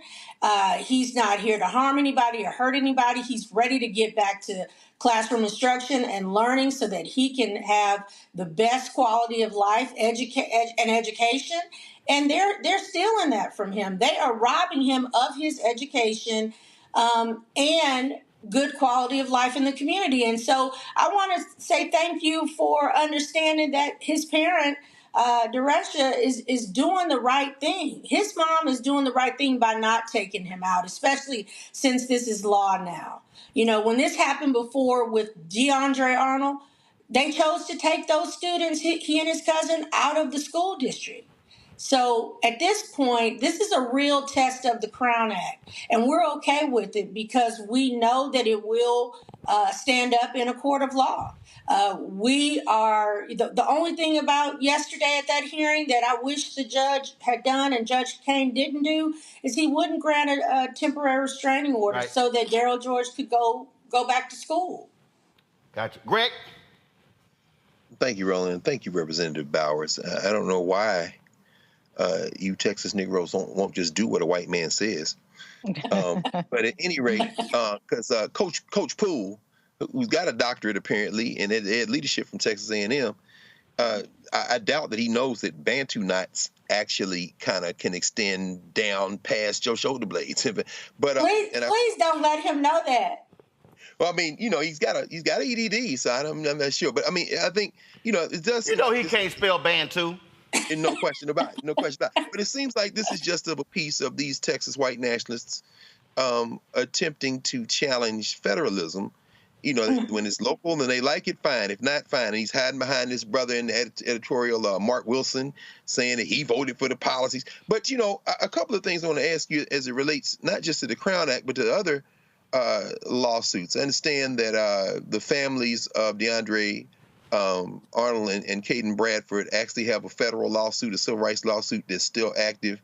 And I read something where the attorney representing the George family said that white boys in that school district can wear their hair over their ears and collar as long as they don't braid it like a Negro.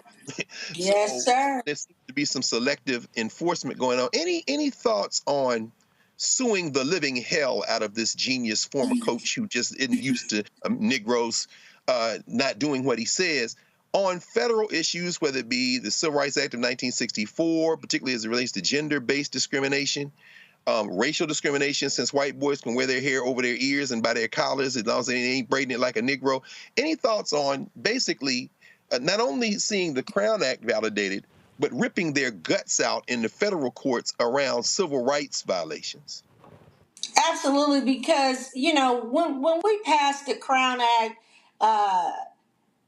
last session, it came to me after I got home, the dust settled. Be honest with you, Governor Abbott's had us in session all last year with 4 special sessions. But you're right. I realized that passing the Crown Act was just scratching the surface in civil rights legislation, and there's so much more. Oh, sorry, folks. We had a little snafu there, so we're going to try to get Representative back to finish her comment there. But at the end of the day, what we're seeing here, y'all, we see what's going on here. I mean, this is white supremacy in action. This is trying to police black bodies. That's what this is. Texas has 254 counties. This is the only school district that continues to give folks hell, and so they're trying to prove a point, and they're going to waste taxpayer dollars by going to court and fight this, and that's what you're seeing here. And so what you have here is you have people who are adamant they don't want to follow the law. It is no different than what we're seeing from the governor of the state when it comes to the border. And so hopefully, looks like we don't have Representative Bowers back, so I want to thank her for coming on. We're going to have her back on, obviously, next month when this goes to trial, and so we can't wait to see the conclusion. So let me go to a quick break, folks. When we come back, we're going to talk about Mitt Romney slamming Donald Trump when it comes to saying, yeah, don't pass immigration reform, anything to do with the border, because I want to run campaign on this here. And Republicans are falling in line. And I'll talk about that letter Governor Greg Abbott of Texas posted regarding the border as well. If you actually remove slavery and slide in immigration, sounds like a Confederate letter. Yep. You're watching Roland Martin Unfiltered on the Black Star Network. Grow your business or career with Grow with Google's wide range of online courses, digital training, and tools. Gain in-demand job skills with flexible online training programs designed to put you on the fast track to jobs in high-growth fields. No experience is necessary. Learn at your own pace. Complete the online certificate program on your own terms. Stand out to employers, get on a path to in-demand jobs, and connect with top employers who are currently hiring. Take one professional career certificate program or all 6. Earn a Google Career Certificate to prepare for a job in a high-growth field like data analytics, project management, UX design, cybersecurity, and more. All professional career certificate programs must be completed by December 31st, 2024. Scan the QR code to complete the application. There are 1,000 scholarships available. Grow with Google and J. Hood and Associates. Be job ready and qualify for in-demand jobs. I'm Faraji Muhammad, live from LA. And this is The Culture. The Culture is a two-way conversation. You and me. We talk about the stories, politics, the good, the bad, and the downright ugly. So join our community every day at 3 p.m. Eastern and let your voice be heard. Hey, we're all in this together. So let's talk about it and see what kind of trouble we can get into. It's The Culture, weekdays at 3, only on the Black Star Network. Hello, I'm Marissa Mitchell, a news anchor at Fox 5 DC. Hey, what's up? It's Sammy Roman, and you are watching Roland Martin Unfiltered.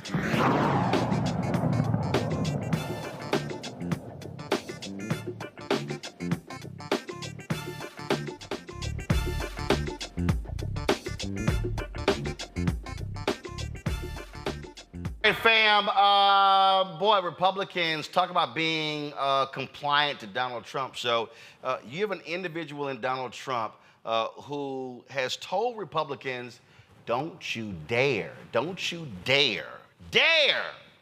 do a bipartisan deal to deal with the border and immigration reform because he wants to campaign on it.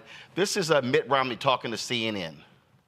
Do you think this is what he wants, the issue, Donald Trump? This is what he's doing? I think the border is a very important issue for Donald Trump.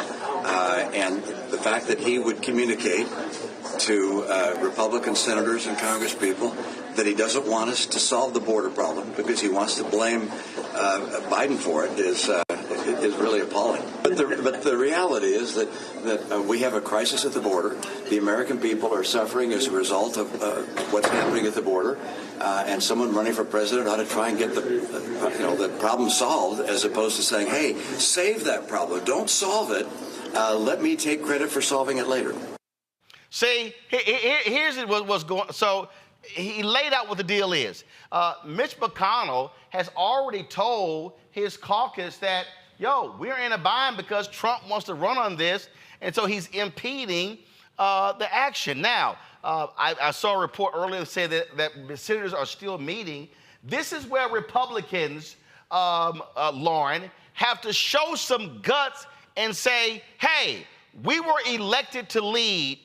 Listen, you're running for president. That ain't got a damn thing to do with our job is. We're going to continue negotiating on this deal. And for those Republicans who don't want to go along with it, guess what? That's on you. But they don't have those guts, Lauren. They will suck up to Donald Trump.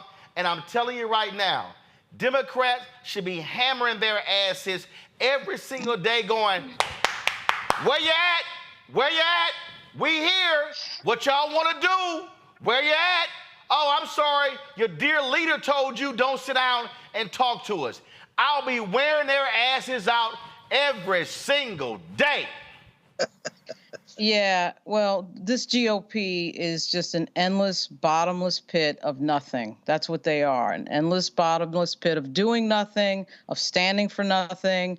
And what's really, really amusing to watch is the part where you have certain Republicans complaining about the border crisis, blaming Joe Biden, and now their dear leader is the problem. Of course, he doesn't want to fix anything because, of course, he wants to use it for an election year.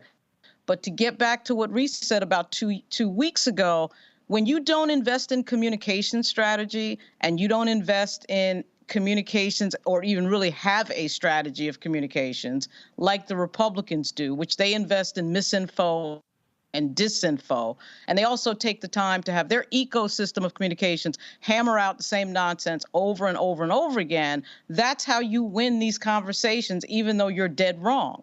So here they are, dead to rights, dead wrong in front of the nation. Now Mitch McConnell's trying to pretend that they're actually still working on it, which everybody knows they're not. Mitt Romney, of course, takes the freaking veil off the entire thing. And so they look stupid as they usually look stupid, but you have to have the communications mechanism to expose their stupidity, and the Democrats don't have that. They don't have that. And so watch what happens next. Here they have a golden opportunity to expose the GOP for exactly what they are, which is a party of absolutely nothing that stands for absolutely nothing. And yet, I bet you that they'll somehow figure out a way to blow it. I don't know that I'm right about that yet. I hope I'm wrong, but let's see.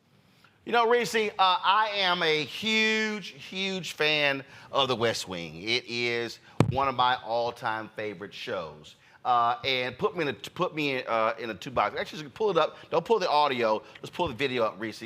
And this is a scene right here, Reese, where there was a government shutdown on the show. And President Jed Bartlett was dealing with Republicans who control the House, and they weren't returning his phone calls. They were not meeting, and so his staff said, let's go to the Hill.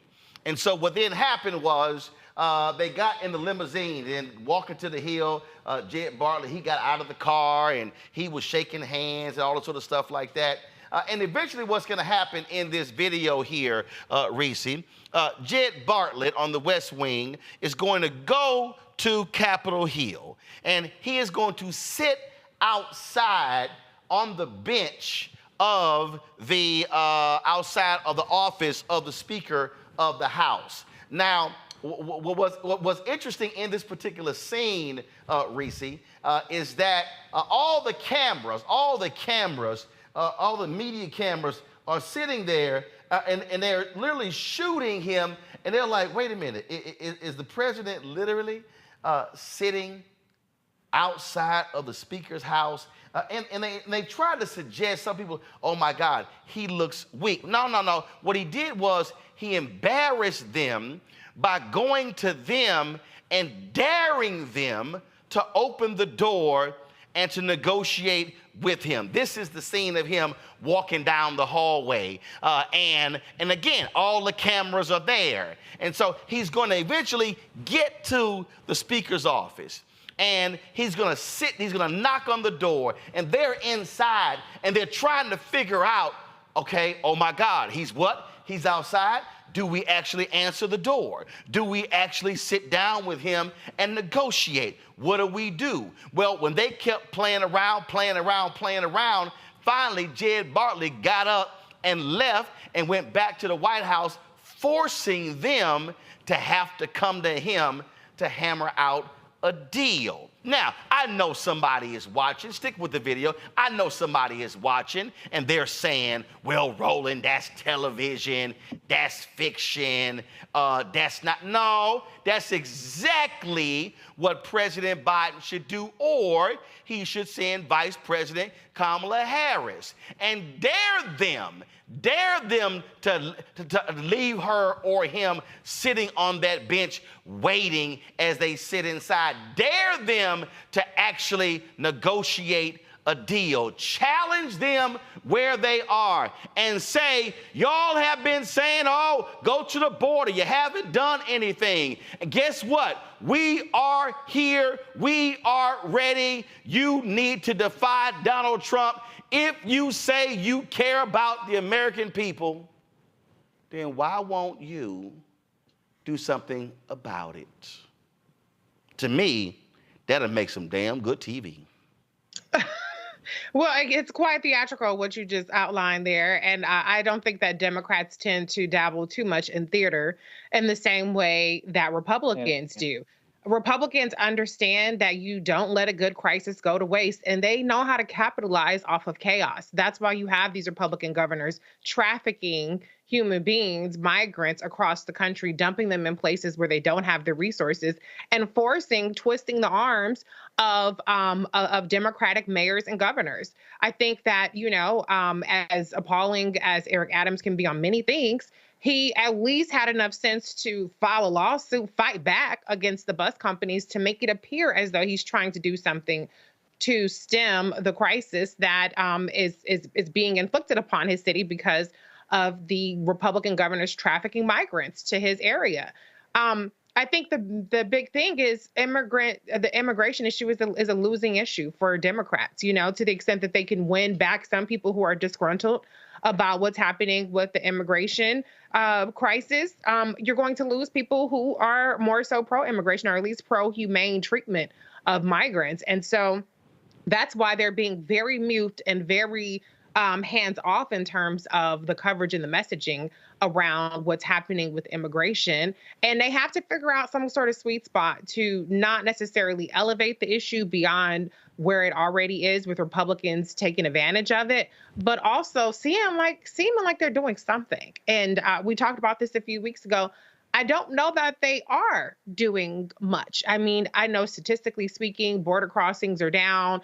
Deportations are up compared to even how many people Trump deported. But those are not the kinds of things that they necessarily want to advertise because they don't want to alienate certain aspects of the Democratic base. So this is a very thorny issue.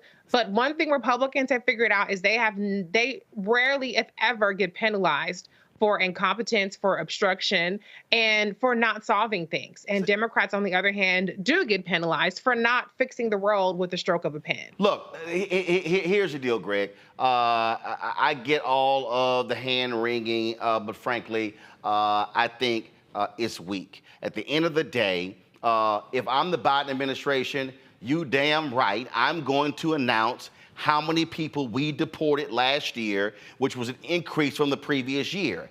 I'm also going to say Ronald Reagan signed an amnesty bill into law. I'm going to say that the immigration issue has not been a problem for the last 3 years, or for the last 7 years, or for the last 10 years. It has been a problem for the last 50 years. And so then what I'm going to do is speak about it broadly and lay out the various things that must be done. But what you can't do is just run from it. And you got to have the guts to challenge people like Texas Governor Greg Abbott. This is the crap that he sends out. This letter right here saying the federal government has broken the compact between the United States and the states. He's going on and on and on with this BS. Now you've got, 15, 16 Republican governors. I stand with Greg Abbott. You've got Representative Chip Roy saying Governor Abbott continued to defy the Supreme Court. Speaker of the House, Mike Johnson. This is when you are President of the United States. And again, if I could use another movie, American President, when Michael Douglas said, I am the President of the United States. And when you say is no state is going to usurp the Constitution, you are going to follow. And then you begin to say, Greg Abbott, if you want people in your state to follow the law, call yourself law and order, well, then you abide by the exact same laws and the Supreme Court has already decided. You challenge them that way. And then you say, and then I dare say this here, what President Biden should do, he should say, fine, Donald Trump, you want to come back into the Oval Office? I invite you to come down to the U.S. Capitol for the meeting as well. See, you call their bluff. You challenge them. You don't play footsie with them. You swing. You swing hard. Because, yes, if you look at the polling data, Republicans are polling strong on immigration. But guess what? It wasn't fixed when Trump ass was there for 4 years. It wasn't fixed when George W. Bush was there for 8 years. It wasn't fixed when George H.W. Bush was there for 8 years, when Ronald Reagan was there for 8 years. And so you invoke all of them. But you got to be willing to fight, and you can't be wishy-washy on this thing. No, Roland, I don't think that there's an answer really to this because it has been framed. Immigration is a problem, That is the framing. That is a lie. That is incorrect. We, of course, are the largest population of forced immigrants in this country, having been brought here against our will. And everybody but the indigenous people is an immigrant. I won't even get into why you should be calling Mexicans immigrants. First of all, I was just reading the Washington Post story last night about the BS about the Alamo, and all them white folks who came to Texas when Mexico was running were actually immigrants. Absolutely. In fact, as your friend Gerald Horne, as you have talked with him, and I have as well here on this network with the counter-revolution of 1836. These are cold-blooded white nationalists. And as far as I'm concerned, and Jim Bowie had enslaved Africans in the Alamo Fort. And if we knew our history, we'd be cheering for the Mexicans. But of course, this is where the problem comes up. You're talking about white nationalists. The Democrats are soft white nationalists, and the Republicans are the hardcore white nationalists. And in this case, as always with foreign policy, it is nativism that is driving this. Now, if there is a United States of America in 100 years, it's going to be very different than the one that is here today. And we're going to look back on this moment as perhaps the death knell of white nationalism in this specific regard. Federalism, protecting white nationalists, worked in the Civil War. It worked in the so-called civil rights movement. But this has never gone away. There is no immigration policy in the federal Constitution. The Immigration and Nationalization Act of 1965, following an earlier iteration in the 1920s, is when they got worried about immigration because it began to be less white. And the Italians and Jews. Boom! Sustained. Exactly. But sustained. But 100 years from now, when white people might be the largest minority group in a majority, quote unquote, minority country, this is going to be a very different conversation. Now, how does that speak to today? Joe Biden can't take the position that immigration is good for the economy. Now, we just saw today, numbers released, the economy is booming, GDP is up. Now, that doesn't hit everybody's pocketbooks in the same way because a majority of these fools trust Donald Trump to handle the economy better than Joe Biden. So we know this isn't about information. A third of the voters in the Iowa caucus has said their number one issue is immigration. I didn't know that was an issue in Iowa. It's not. What is at issue is white supremacy and nationalism here, nativism. So what the Democrats can do, however, to the point that you're raising, is take off the gloves and fight within the context of an unwinnable argument about immigration, because immigration is not an issue. But we have to set that aside because we're not talking about rational actors now. We're talking about nationalists and people who don't pay attention. What he can do is federalize the Texas National Guard. What he can do, like Congressman Castro and them are saying, look, man, stop playing with this shovel-mouthed bastard governor who is trying to spark a civil war.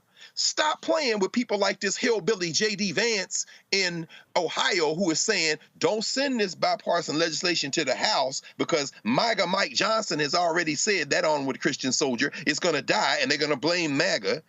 He has to push back against someone like Tom Tillis in North Carolina, who's up for election in a couple of years as that state continues to change demographically, who is like, this isn't weak legislation. Y'all just scared of Donald Trump. Nobody will say anything. You just got to seize the moment and push back. Finally, this is an election year, as we know. The mummy is going to lose Michigan behind this Israel-Palestine business. That is a terrifying thing. It should be terrifying. You can't square foreign policy with the white nationalists because this country exports white nationalism, meaning their foreign policy on that issue, they're both the same. This is why the mummy McConnell wants to pass the Ukraine package and knows that this immigration thing is a problem. But what we have in this country is a dying white nationalism, and the Republican Party has bet everything on staying in power a little while longer by clinging to it. And Joe Biden has to make a choice. Either you're going to come up out of that soft white nationalism and attack them, or you're going to continue to whistle past the graveyard, lose, and you know who's going to get stuck with the bill for that? The people who watch this show, not the mummy Joe Biden. He's going to be in Delaware. We the ones going to have to face the naked face of white nationalism in this country if Trump gets back in office. People need to understand what is truly at play, and absolutely. And for all the people who are watching, this is why I keep trying to explain to y'all why you got to stop spending so much of your time on the gossip blogs and all the other BS. Because what is happening right now, y'all, we actually saw this in the last 15 years. You know where we saw it? Europe. Guess what's been going on in Europe? That's right. I need everybody to understand what I'm talking about. In the last 15 years in Europe, guess what happened? The Germans, the Italians, the French, the British, all them white folks stopped doing the same thing white folks in America stopped doing. Procreating. They stopped having babies. If you go right now to Google and look up what's the average age of Italy, Ireland, Germany, France, England, increasing. What's their concern? We ain't gonna have no people. Now, some of these FBA B1 dumbasses, Roland Martin said here, he said we need immigration. We need these people.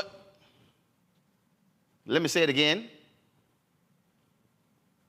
Okay, you know what? Since some of y'all don't understand, the report came out today talking about the economy grew at a 3.3% annual pace. It's called gross domestic product. It's called GDP. Let me explain something to y'all. Your GDP can't grow if your population is falling. Okay, let me say it again. Your GDP cannot grow if your population is falling. Why have they been having economic anxiety, economic calamities? Why has Europe not rebounded as quick as the United States when it comes to inflation? It's because all of those folks in Europe are trying to hold on to whiteness, and guess what? They're dying. That's why they have been fighting in Germany, in Italy, in France, in Britain, African immigration, black people, brown people. Oh my God, y'all didn't see all the stories? I did. In the last 10, 15 years, too many of them coming. We're losing our way. Y'all stop having babies. Italy, Ireland, Germany, France, London won't exist in 30 years if their population keeps falling. Okay? I'm gonna throw one more on here, because see, this is, I know some of y'all are sitting here, so y'all trying to look at me like I look at Dr. King. Why you focus on this foreign stuff? Why don't you stick to that little black stuff, civil rights? Y'all ever heard of a country called China? Anybody remember watching 60 Minutes in the 80s when they did a story on China's one-child policy? Greg, Reese, Lauren, y'all might remember that. Yes.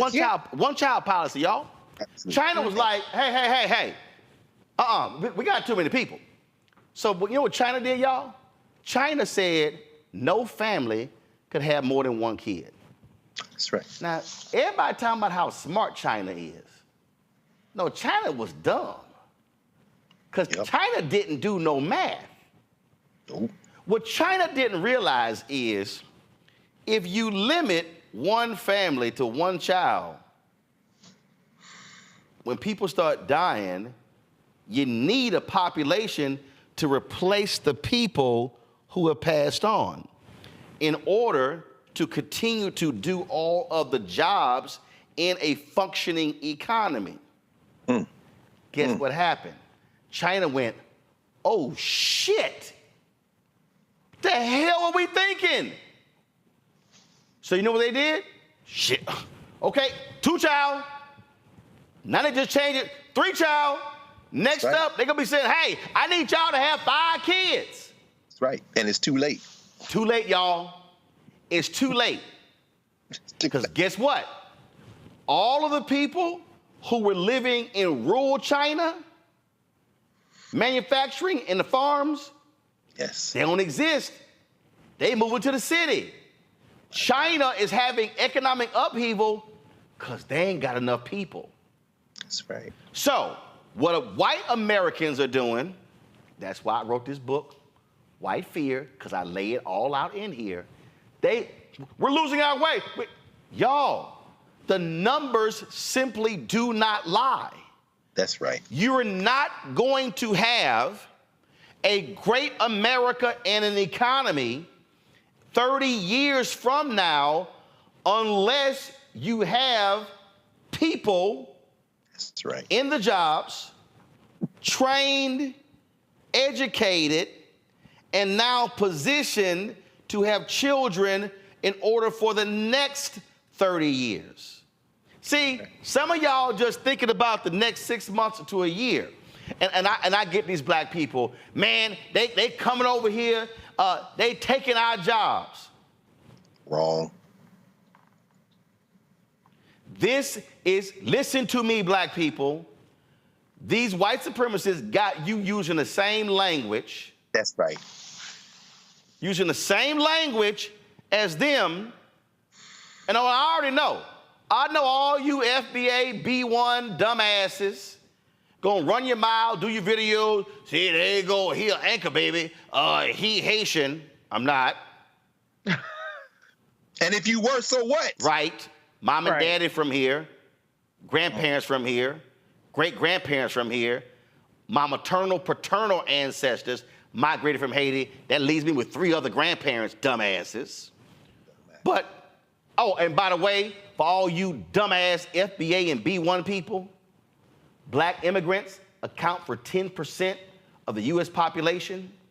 And so when we're talking about congressional seats and we're talking about apportionment, and we're talking about census dollars and stuff along those lines, guess what? Those black immigrants are included. So you're going to want that 10%. Because, see, you're going to want the number of folks who are black immigrants who are in Minnesota. You're going to want those black immigrants in Houston, largest Nigerian population. You're going to want those black folks from Liberia, black folks from Bermuda. See, this is when I need our people to stop listening to YouTube economists. Come on. TikTok anthropologists and Instagram political scientists to understand the larger picture what we're dealing with here. You have to create a functioning system where you're processing people properly and then where they're also going. Because the last point I make here is this here. For all y'all people who are sitting here, who are freaking out, guess what? Black and brown immigrants is what has changed the population shift and the electoral shift in places like Arizona, New Mexico, Georgia. That's right. See, this is the problem, Reese, that we got too many people listening to dumb folk on social media who are not fully understanding of what's going on here. And while these same people are yelling and screaming about migrants coming in, they don't even have remotely the same energy when it comes to advocating for public policy for the existing people that directly impacts us. They spend more energy trying to fight them versus, hold up, wait a minute, hold up. Let's make sure these folks are elected, then let's make sure these dollars are apportioned, because I'm going to say it again. Right. Congressman Bobby Scott was sitting here shoveling money to HBCUs when the Democrats control the House. And guess what?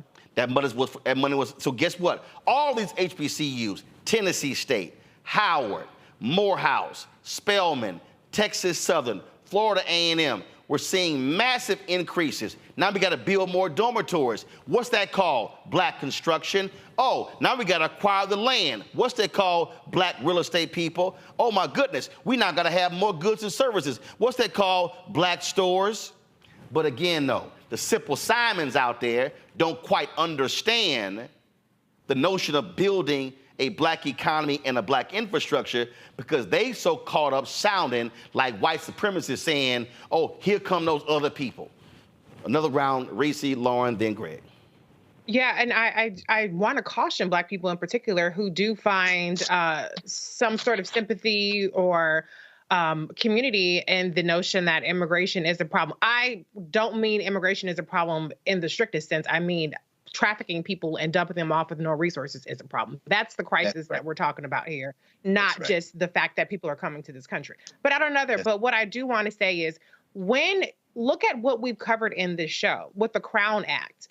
When you have white nationalists empowered to disregard state law, which is what we saw with the superintendent doing with the Crown Act, when you have white nationalists like Greg Abbott and the 15 other governors that said, I stand with Texas, willing to disregard the Republican, extremist, radical, right-wing Supreme Court because they got one ruling that didn't go their way, what do you think that means for us as Black people?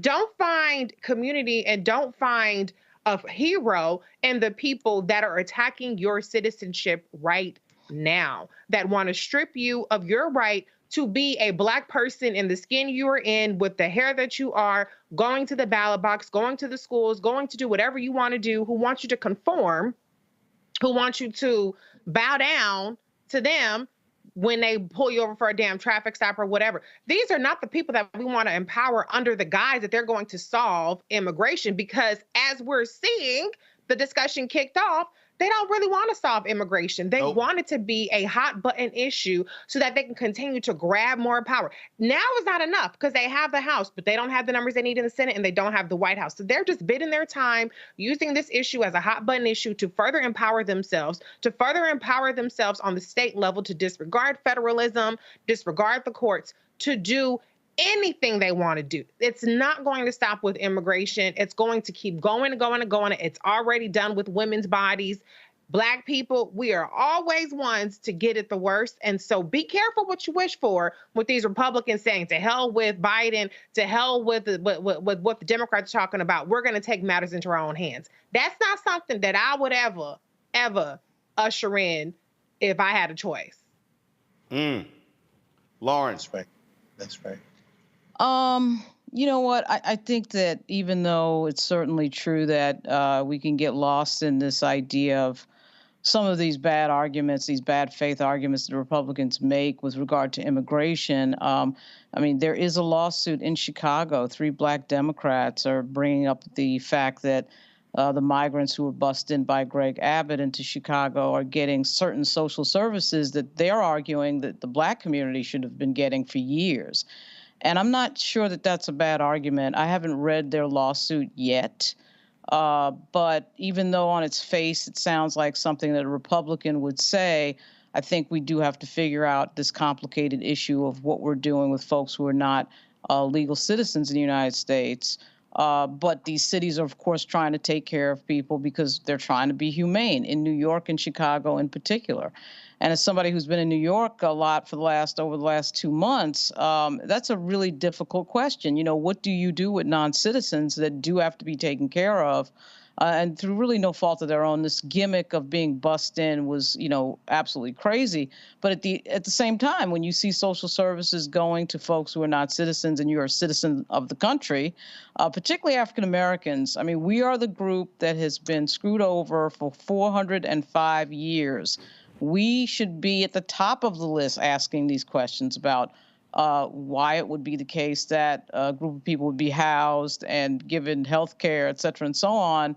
You know, our community a lot of times disproportionately does not get those services. So I think those are fair questions. They're complicated questions, but I don't know that we should get caught up in being afraid to ask those questions, even though they sound like something that some MAGA Republican might ask in Congress. But those questions still have to be answered. You know, I do think that there's a lot to unpack on a lot of the social questions we have. And what complicates that is when you have, you know, bad faith actors, and obviously Donald Trump involved is incredibly unhelpful. But at the same time, there's some things there that need to be dealt with. Greg? I agree with Lauren. I think what we have is the unfinished business of changing the fundamental structure of this criminal enterprise called the United States of America, this settler state. And people hear me say that and they say, why would you say everybody calm down? The chance to do that was the Civil War and Reconstruction, the Reconstruction Amendments, 13th, 14th, and 15th Amendment. And I won't go into this in detail today. We've talked about this a long time, many times. Everybody has talked about this in one way or the other. The simple fact of the matter is that this country, if it wants to be what it claims to be, is going to have to treat all human beings with a fundamental, basic decency. And people say, well, if you're not a citizen, you can't be treated like citizens. That's simply not true. When you read the 14th Amendment, Section 1, the Privileges and Immunity Clause, it says that, you know, nor shall any state deprive any person of life, liberty, or property without due process of law. They made up substantive due process in the slaughterhouse cases. That's a story for another day. This is judge-made law. And if you read what Ketanji Brown Jackson has been saying in her short time on the bench, she's committed to this rereading that will be true to the nature of those Reconstruction Amendments, which is, as far as black people are concerned, when the United States begins as a constitutional enterprise. It's not George Washington and them. It's in the smoke of the Civil War. I'm raising this for a reason. The 14th Amendment, if you are living in a state, the original interpretation of the 14th Amendment and the legislative debate over the 14th Amendment meant to ensure that you as a person had fundamental rights. Your citizenship didn't matter. It talks about citizenship in the previous sentence. Again, I don't want to get too far into this. This is where I want to come to, because I agree with what Lauren has said. Everybody should receive social services. Everyone should receive health care. Everyone. The Democratic Party has betrayed its ostensible founding principles when it says that it's going to look more and more like this corporate Republican Party, which brings me to the point that the expiration of the Tax Cuts and Jobs Act, a lot of those provisions are going to expire in 2025. This is the stuff that Trump and them pushed through with Brennan, Tim, mission accomplished, Gerber, baby, Bucktooth, whatever, Mushmouth, Scott standing behind him with Paul Ryan and them in the Rose Garden as they gave away stuff to billionaires. When those provisions expire in 2025, the Brookings Institution released a report late last year that said at least $3.5 trillion can be generated in revenue by reforming the tax code in 2025. Again, why this election is important. Biden and them have been pushing for this. If you simply restore the corporate tax rate to 28%, and this goes back to the gladiator invader of Grenada, Ron Reagan, and Bush and everybody else, and then Barack Obama and them too scared to deal with it, and then here come Trump and them giving the store away. If you simply restore the corporate tax rate to 28%, that raises $1.3 trillion over the next 10 years. And guess what? Those dollars can now can be used in part to put a floor under everybody. You don't want black people who are citizens of this country and immigrants from other places playing oppression Olympics. That only serves the billionaires. And these poor white people using the N-word, shooting through increasingly fewer teeth in their mouth because they have no health care. This is a game where conflict like that only supports the rich, and those are the ones who are gaming the system. If the Democrats are too scared to take that position, then damn it, at the state and local level, people have to make another set of choices. But this is not going to be resolved. If it's not going to be resolved peacefully, it's going to be conflict in this country. But there's enough for everybody if this country is committed to that. We know it's not now, but we have to be the ones to say, stop. We can make sure that it is. This is very basic, folks. Republicans have been ranting and raving, go to the border, fix the border, fix the immigration problem. And right now, you've got Democratic and Republican senators ready to strike a bipartisan deal. And Donald Trump goes, wait, don't you touch that, because I need immigration as a campaign talking point. Because they can't run on the economy, y'all. The numbers are changing. They can't run on that. So now it's like, I need that, I need that. And this is the moment where Democrats should be on the offensive, saying, where you at? We're here. We're ready. In fact, I will say it, Congressman Hakeem Jeffries, I say Senator Chuck Schumer, Go to the border, have a news conference, and say, where you at? See, again, they have been punking Democrats. Yeah, Vice President Kamala Harris, you're supposed to be the border czar. What you doing? Where you at? Remember all the funk they made about how she answered the question to Lester Holt about going to the border? This is when you go on the offensive and you say, oh, y'all don't care about the American people. Y'all don't care about this issue. Y'all some crass politicians because your dear leader, the orange orangutan, has told you, don't you dare fix this problem because I need it for the next 8 months. Hit them. Forget that Michelle Obama crap. When they go low, we go high. Nah. They punch you in the chest, you punch them in the stomach. They punch you in the stomach, you punch their ass in their thighs. They hit you in the thighs, you punch their ass in the shins. They hit you in the shins, you knock out their damn ankles. They hit your ankles, hit the bottom of their feet. This is where Democrats have to be absolutely aggressive, completely aggressive, and say, you want to swing? Let's swing. Y'all a bunch of hot air. Y'all are all talk. You ain't trying to fix jack. And then you can say, just like your boys had infrastructure week for 4 damn years.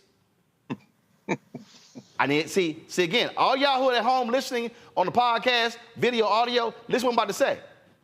Biden Harris goes, 4 years. All y'all had was infrastructure week. Y'all were all talk. We passed the bill. Y'all were all talk about reducing inflation. We passed the Inflation Reduction Act.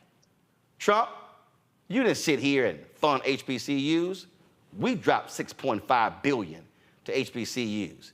You were excited about $250 million. They can walk their asses down on issue after issue after issue, but you can't be afraid to swing. And then if I'm Biden, I'm like, you focus on my age, I'm focusing on getting stuff done. They should be hammering every single day. They should be sending out administration officials, not campaign officials, administration officials.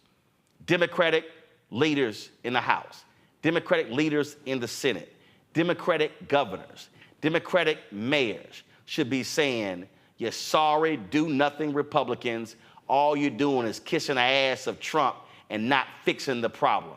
Who do you work for, the American people, or do you work for that orange one indicted 4 times on the 91 counts? Yeah, that's how I would respond. I would be hitting every Sunday show this weekend, every show on Saturday. But you also got to have a coordinated attack. And let's see if y'all up to it. Because we already know what they're going to do. They've already made it clear what they're going to do. That's right. They want to run on the issue. You say, we came here to get stuff done and to fix stuff, not to kiss Donald Trump's behind. We shall see what they do. Lauren, Greg, Reese, I appreciate it. Thank you so very much for being with us on the show today. Thank you so very much. Folks, that is it for us. Be sure, I'll be broadcasting tomorrow from Toledo, Ohio, because on Saturday, I'm going to be speaking at a conference there. I'm on there Saturday morning, so I got to fly in tomorrow. And so if you're in Toledo, I'm going to be at the University of Toledo on Saturday for a moderated conversation with regards to their conference there. It's the annual Toledo Excel Conference for Aspiring Minority Youth, the 40th annual conference. And so look forward to that. Again, moderated conversation between myself and Black Thought, followed by an audience Q&A. So looking forward to that, folks. Don't forget, support us in what we do, y'all. Y'all know how I roll. I'm not sitting here spending my time on no silly little stuff. If y'all saw my Louis Gossett interview, we were discussing real stuff, substantive stuff. I just don't have any patience, any tolerance for the gossip and things along those lines. And so that ain't what we do. So if it means that we don't have the same number of views as other folks, then so be it. But we're going to keep talking the real stuff that matters to our people, the information that you need, that can feed you, enlighten you, educate you, and not just entertain you. So support us in what we do. Join our Bring the Funk fan club. Again, we want you to support us. I'm telling y'all, and I'm not lying, y'all. Okay, I was at the TV One, I was at the Urban One Honors on Saturday, ran into a couple of agency people, and I'm like, y'all ain't gave us a dime. I said, nothing. We've been meeting with y'all for 3 years, and nothing has transpired.